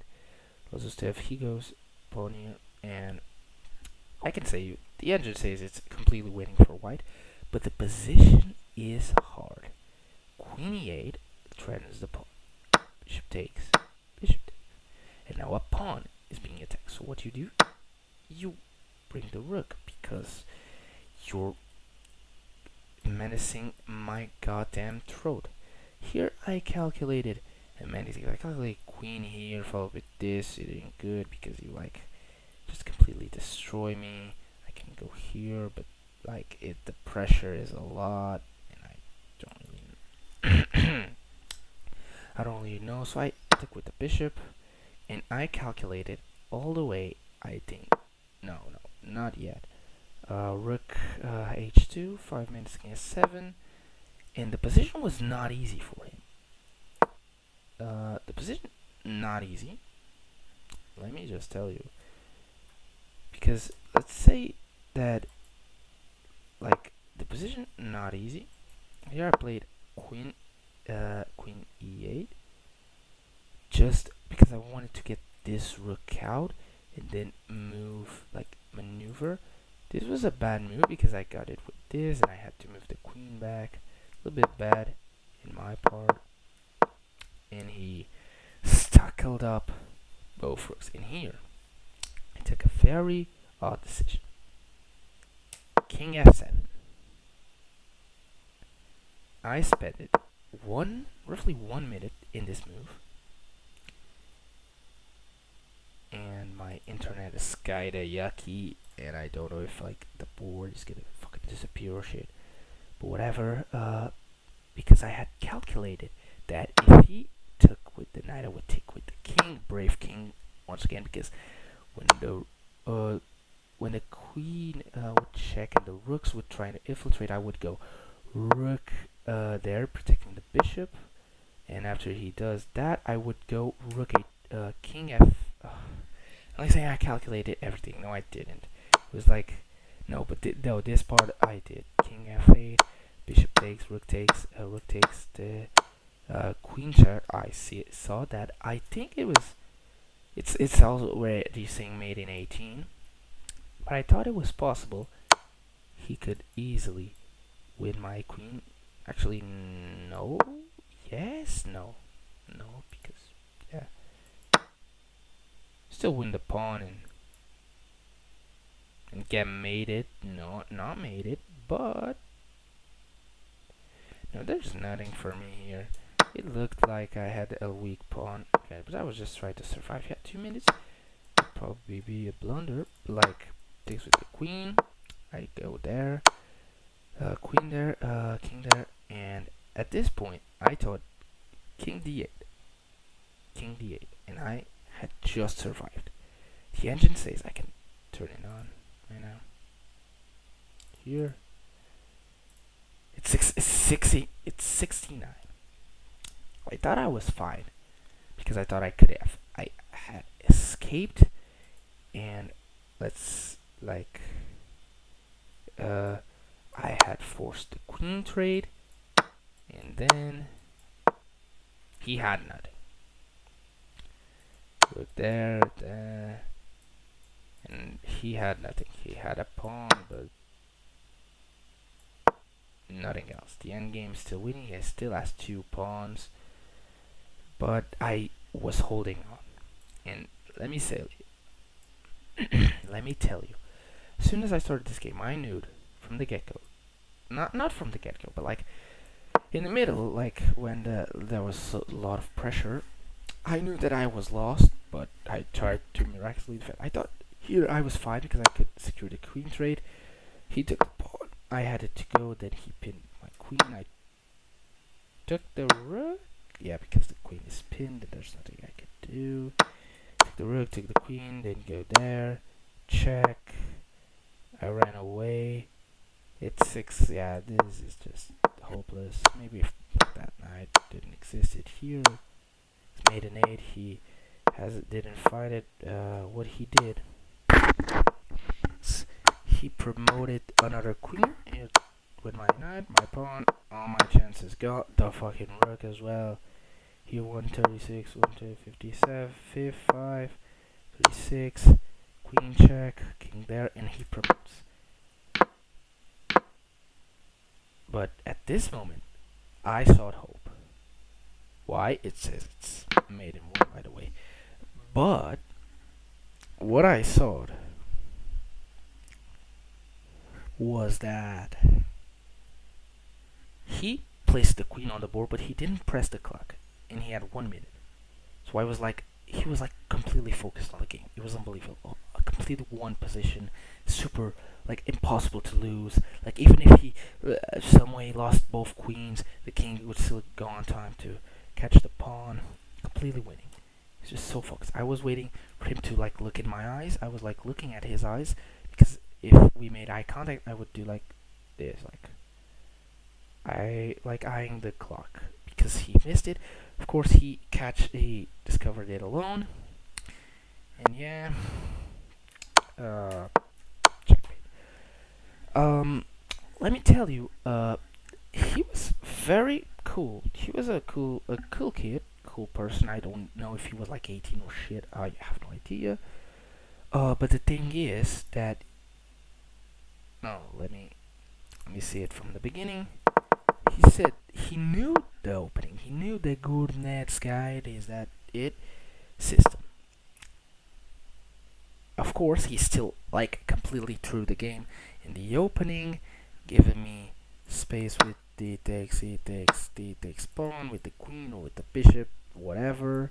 Of course, I didn't saw that. I really like bad. Next time I already know if people play the fantasy, I'm still gonna try like this like uh guide whatever system because it worked.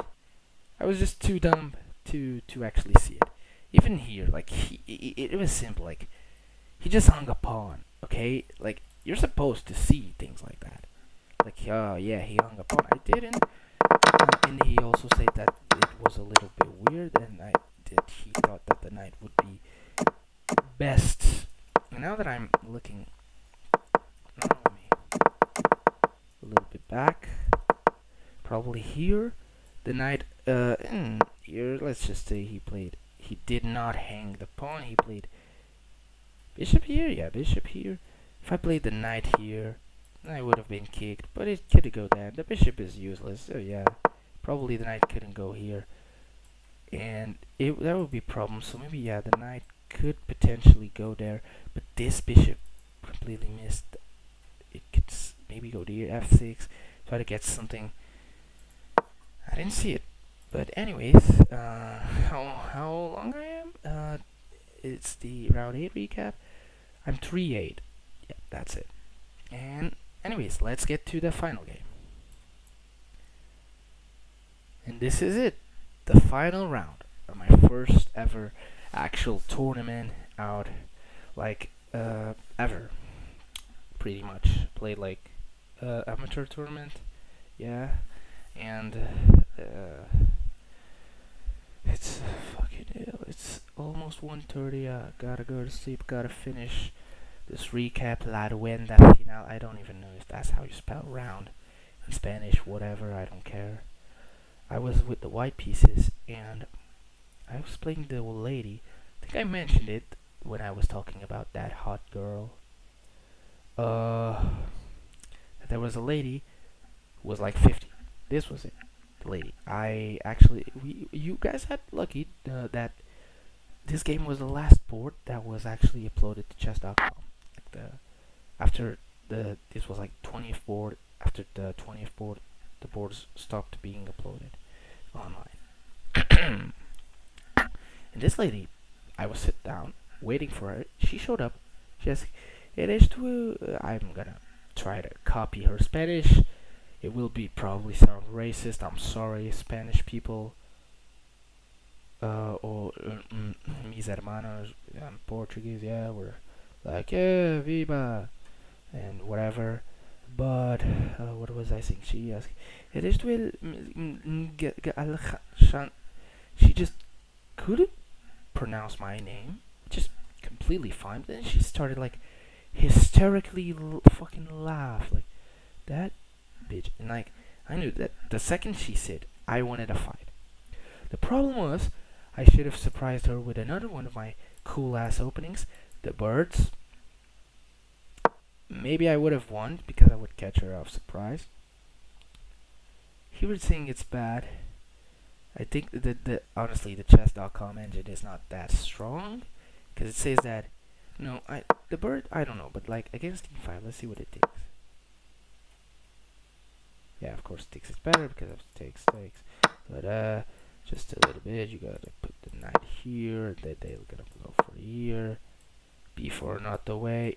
H3 probably no. Yeah, you get mated in one move because you're fucking stupid. But if you actually know how to play, what was it?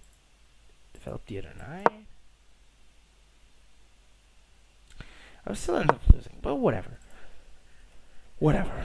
So I wanted a fight, but I still played the Cole system. Had one win with it, one win with it. After e6, okay. I also played e3, d5, d4, standard, c5, b3. Maybe I should have tried the other Cole system, which is switching instead of encountering the bishop, you play for e4, e4, yeah. But whatever, I knew this one, and I was thinking, we'll get that. But like knight of c, all standard. Just proceed. Here I was annoyed because the instant I put the knight here, I knew she was gonna take. But I want to show you a cool thing. I was smirking when she played c5 and didn't take the pawn. Why? Because there is a little I. Was very tired, but I was still inspired. She moves the knight here. Standard move. Let's just say f4. And like, what do you do? I mean, why not develop this bishop? Am I right? Boom. b6. It instantly loses the game. And it's not only because you hang a knight. Let's imagine that. Let's give them a tempo. Let's imagine that this knight is defended. Okay. I don't know why the engine says it's equal. It ain't equal. Trade the knight. Trade the pawn. Sack the fucking bishop.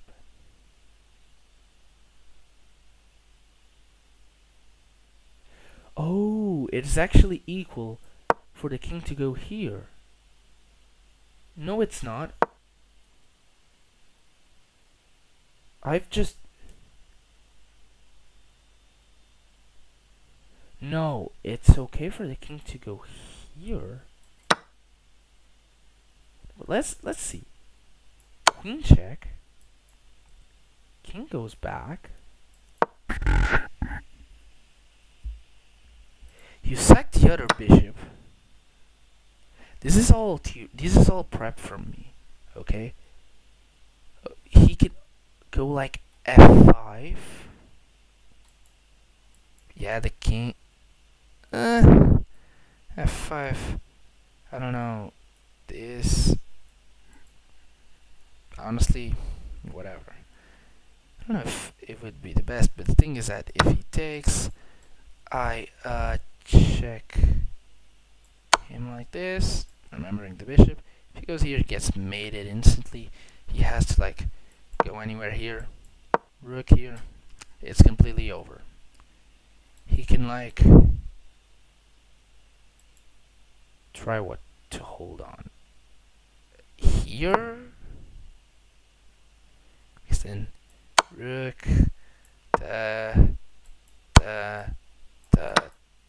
and this would be the only way that she would be fine. But like to say, it's not Christmas, which is very, very sad. Because if it was, this would have happened. She instantly took my knight. Very annoying. The position is still equal now. The end just says I'm better. With d takes e5, of course. Knight d7, then knight for d7, and f4. Standard f4. f5.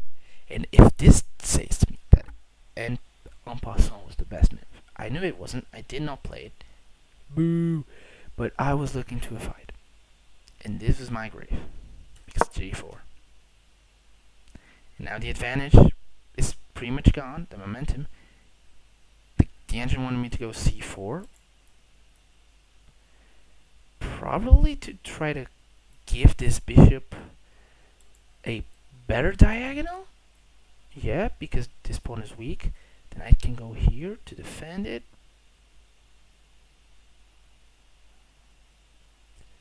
And then we'll bring my rook. Why not? Something like that. But okay. g4. Bishop here. And this is weird because I thought that this was a good move. This is an inaccuracy. It was locking the bishop in. I took the pawn. Huge blunder. No, not a huge blunder. I lost this game. Okay, I lost this game. I'm just gonna spoil it, whatever. I want to see what went wrong. Okay, e takes on f5. Queen. Oh fuck. No, but it's still fine. The top engine move was queen f3, which is also kind of theory because it targets the pawn. I didn't see. I could also had sacked and it wouldn't work. Knight here. Rook. It's all winning. This. How did I lose this game? What did I do? Queen h5 was what I did. This was a mistake. F takes on g. I'm so confused. F takes on g5. It was queen g5. Where it went wrong. Queen takes queen. But it's also winning. I wanna. Let's see what went wrong. I'm not gonna try to narrate. You guys can see I'm kind of setting it up. If he took with the bishop, he would have gone and made it. But I'm like so confused right now. Okay, queen takes queen. It's still good. Rook g3, pinning the bishop. Exactly what I did. h6 only move to like defend the fucking bishop. Oh my god. It was h4. This completely loses the game. It was so simple. h4 wins. h4 wins. Because I get the bishop. Oh my god. How did I not?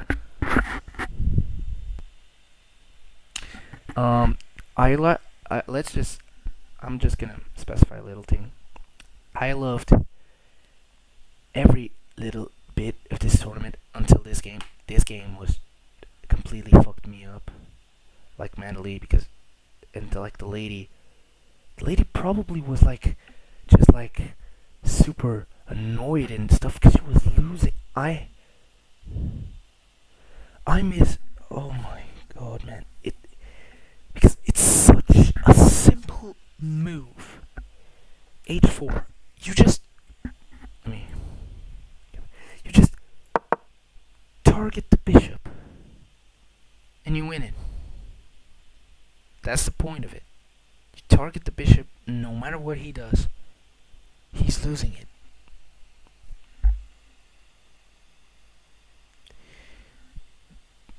Let's say the best move here.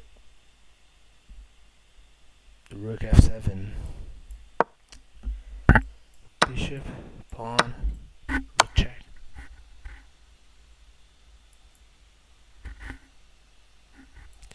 And now all I had to do was trade the bishop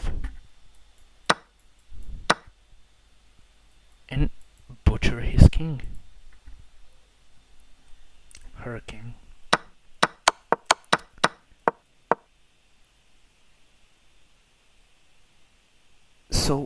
I was actually playing this game brilliantly. I was going for a draw. No, but I played knight d2, and it allows it allows the king to get out of the pin.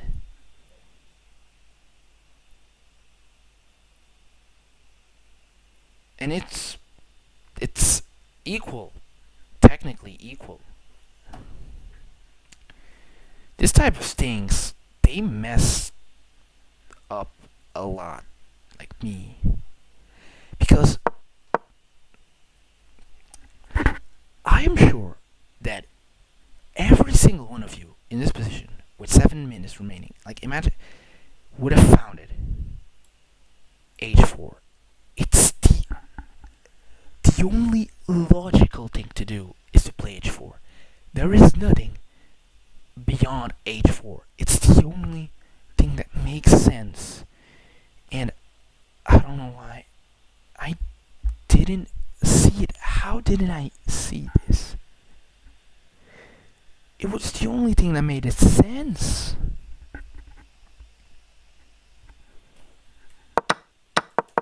I'm just, I mean, I'm just gonna try to speed the game up a little bit. But hold on, it was still equal. Let's see a little bit. Oh, yeah. C4 was not the way to go. The way to go was to try to keep battling on the king side, not the queen side. Yep, because now he gets in. Here is still drawn. Rook h3. What? How can my rook go to h3? Here. Oh.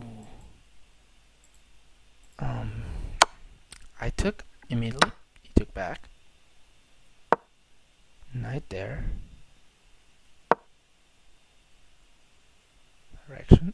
I took. Why didn't I take? Why? Why didn't I take the knight, the bishop? I don't. Wait, let me see it. I'm probably missing. No, this was the way to go. I cannot believe this. I was playing brilliantly the game. But like, when you're playing, you gotta know that you're playing brilliantly. Because if you don't,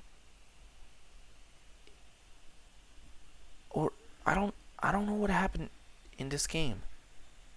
Because I played this entire game and I got it super pissed because I lost the game.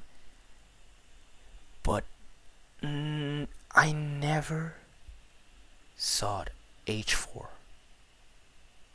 in like the rest of the night, the rest of the fucking everything. Never h4. The most logical thing. That I didn't see it. Let's continue here. Just me. Like, it's still drawable. How is it still drawable? What is the move?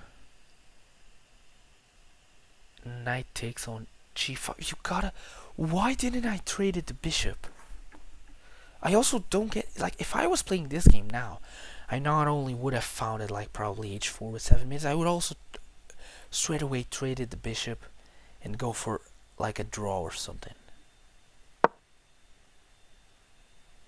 I attempted to fight. In here, okay. Finally, I traded the knight for the bishop. Took. Now there's nothing to do.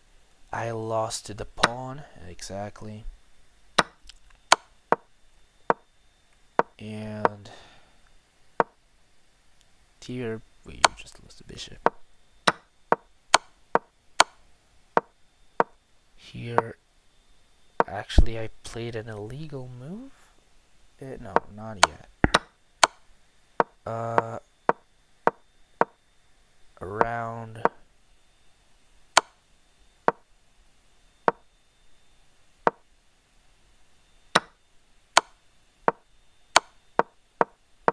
Here is just me trying to fight the battle, a hopeless battle. I don't really want to get into many details in this game because I got it super pissed. I don't know if you guys can see me. I got super pissed that I lost this game, and I had no idea that I was playing it perfectly, and that I completely missed the simplest of the simplest. It's so basic. Attack a pinned piece. Put pressure. It's just, I don't know.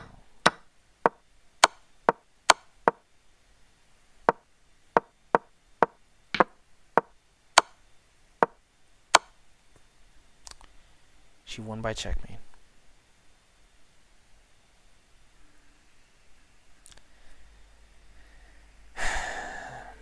Miriam Zazo, I have a message for you. After reviewing this game, no, right around, probably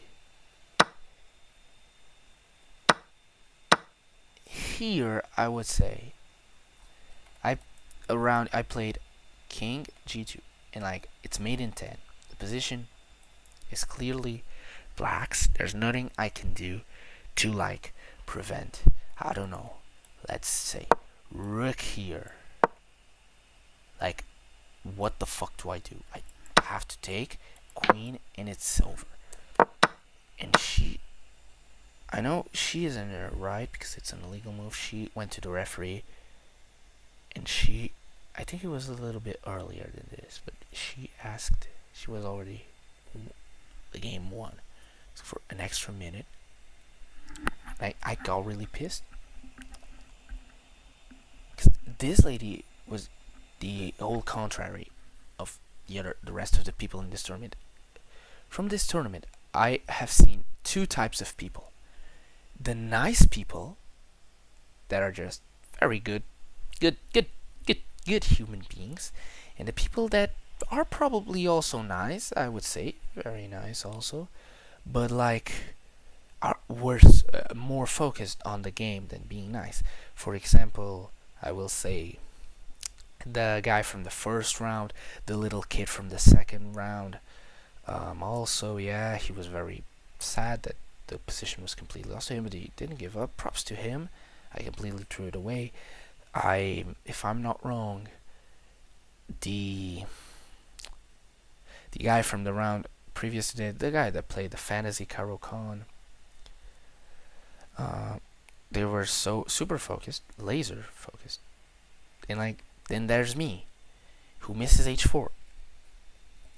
I'm gonna be honest. Any one of those players would have founded h4.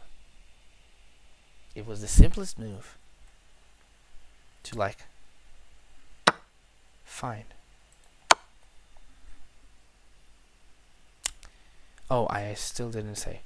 To Miriam Zazo, you disrespected me before the game started.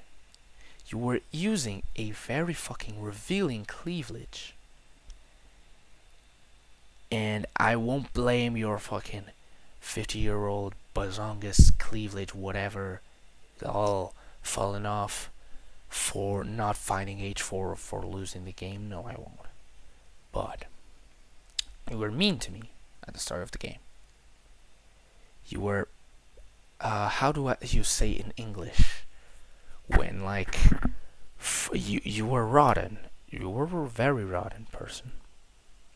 It's like when fruit runs up. That was just the girl, the bitch, whatever. I hope we meet again someday. And I hope when we meet, I won't miss h4 or any of these easy fucking ideas. I hope I trash you completely. I hope you make an illegal move and I call the ref and I like just am a fucking bitch to you, fucking moron to you, whatever. And other thing, I hope your family has a nice fucking Christmas. That's pretty much all. And now I will show you like the final standings of the event, and let's see if my Elo was updated. Let's just okay. Let's check the final standings of the tournament. Alright. And the standings were this GM Armenian guy in first. Actually, okay, I thought that he got it second. I really thought that he got it second. Tied with this other guy. Whatever, Masters, yeah, Masters, whatever, who cares? Either Pedro Canito top in 12th place. And if you get my coach, 19th, 23, my throat is fucking. I think I got. Have I got a cold? I can't. It's fucking hot outside. Another mate, 4 points, and me in 43rd from 49 players with 3 points. The bitch who beat me is sitting with him. If I beat her, it would have been me at 37th. And I just have to say that I don't know. I missed H4, and this makes me question some things. But anyways, let's see if my Elo is finally like available of blah blah. No, it is not. They take time to update the Elo. It's still not out. Still only 3 games from the inter tournament. I should actually bring you guys the tournament like recaps, but like it won't be anything full. It's 2 a.m. I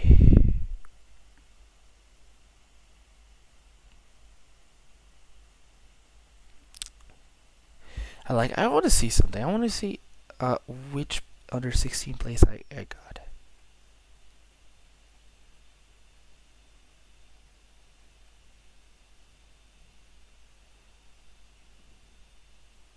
Okay, I got it. There were 4 guys. I got 4th place. This was, if I'm not wrong, the one that beat me first. That with the Carol Count Fantasy. I don't know who this was. Albert. I don't really know. I just know that after knowing that I have missed H4, I don't really know what to do. I mean, I will try to move on and keep improving. My next tournament will probably be in September, so in like 1 month and a half from now. It's not a lot of time to improve, but I think one of my problems with in this tournament is probably there's a thing in the video game FIFA, which is it's a little diamond that each player has when you coach teams. Each player has a diamond, and the diamond is either red or green or yellow. Yellow is midterm, but red represents that he never plays. He doesn't get game time, so he is not match fit. And given the fact that he's not match fit, he's not gonna perform that well. And the guys who are green, who are match fit, will be performing better. And I think this was a show. I honestly thought that from round 1 to 9, I did not seem mentally tired from playing 9 games. I didn't thought that. I thought that I made it a good performance. I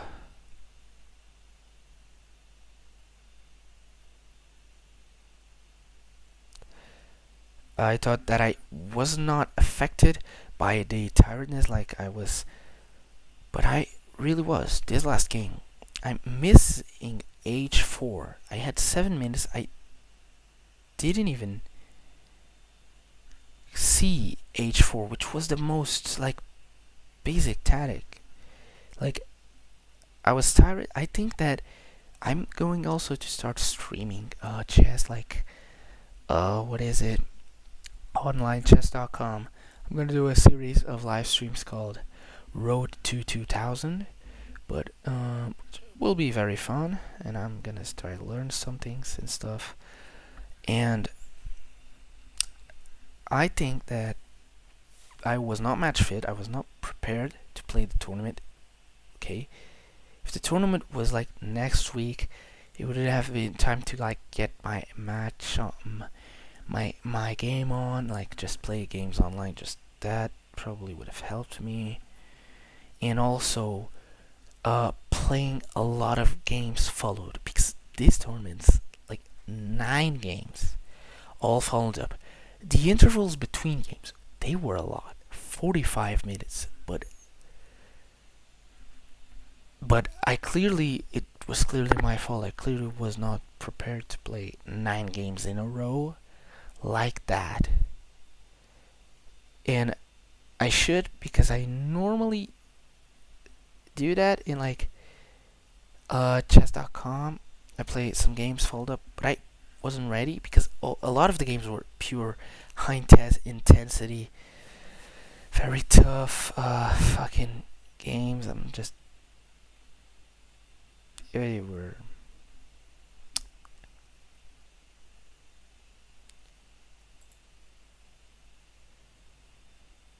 it was, I was already sad that I lost it that last game. I'm gonna be honest, if I won that last game, I would be super super happy. And but knowing that I didn't saw the most basic, super super basic tactic,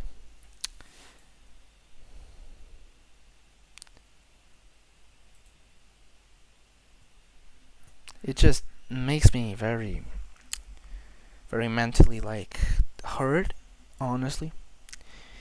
But I'm gonna try to like bounce back. Yeah, and I really believe that I'm gonna bounce back. I believe that it's not game over, because it indeed was my first tournament, and to be honest, I actually performed well. One of my buddies, João Monage, you probably saw it, catch the eye on him in the rating scale. I think I broke something. No, he got it. He had 4 points. And he said to me, he saw that I was like sad when the tournament ended. I was just like sitting in a chair, just thinking, and like imagine if I realized that I had missed H4, I would be like there, and I would be fucking. I don't know, man. Fuck me. It would be all over, honestly. Knowing that but he said to me that I shouldn't be pressured.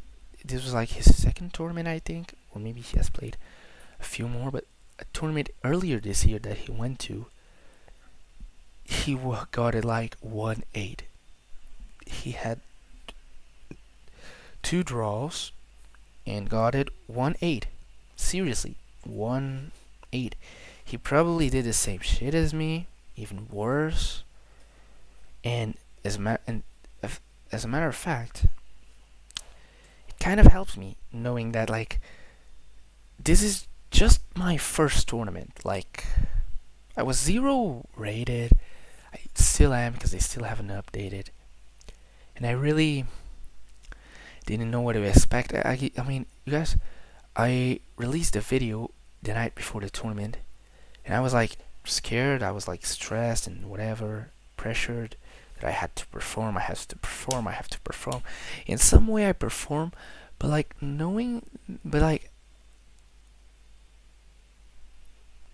this last game was just, it completely ruined me. If I had played like only those 8 games. Like if I had it ended 3-8, I would be fine. I would be fine.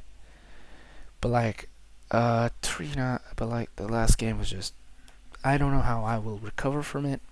But I hope I can use it as like a learning, some kind of learning shit or whatever. It's getting late. 2 a.m. now. I'm gonna try my best. I've already said my dream is to become a GM, or at least a good player, a player that doesn't miss these kind of uh, stuff.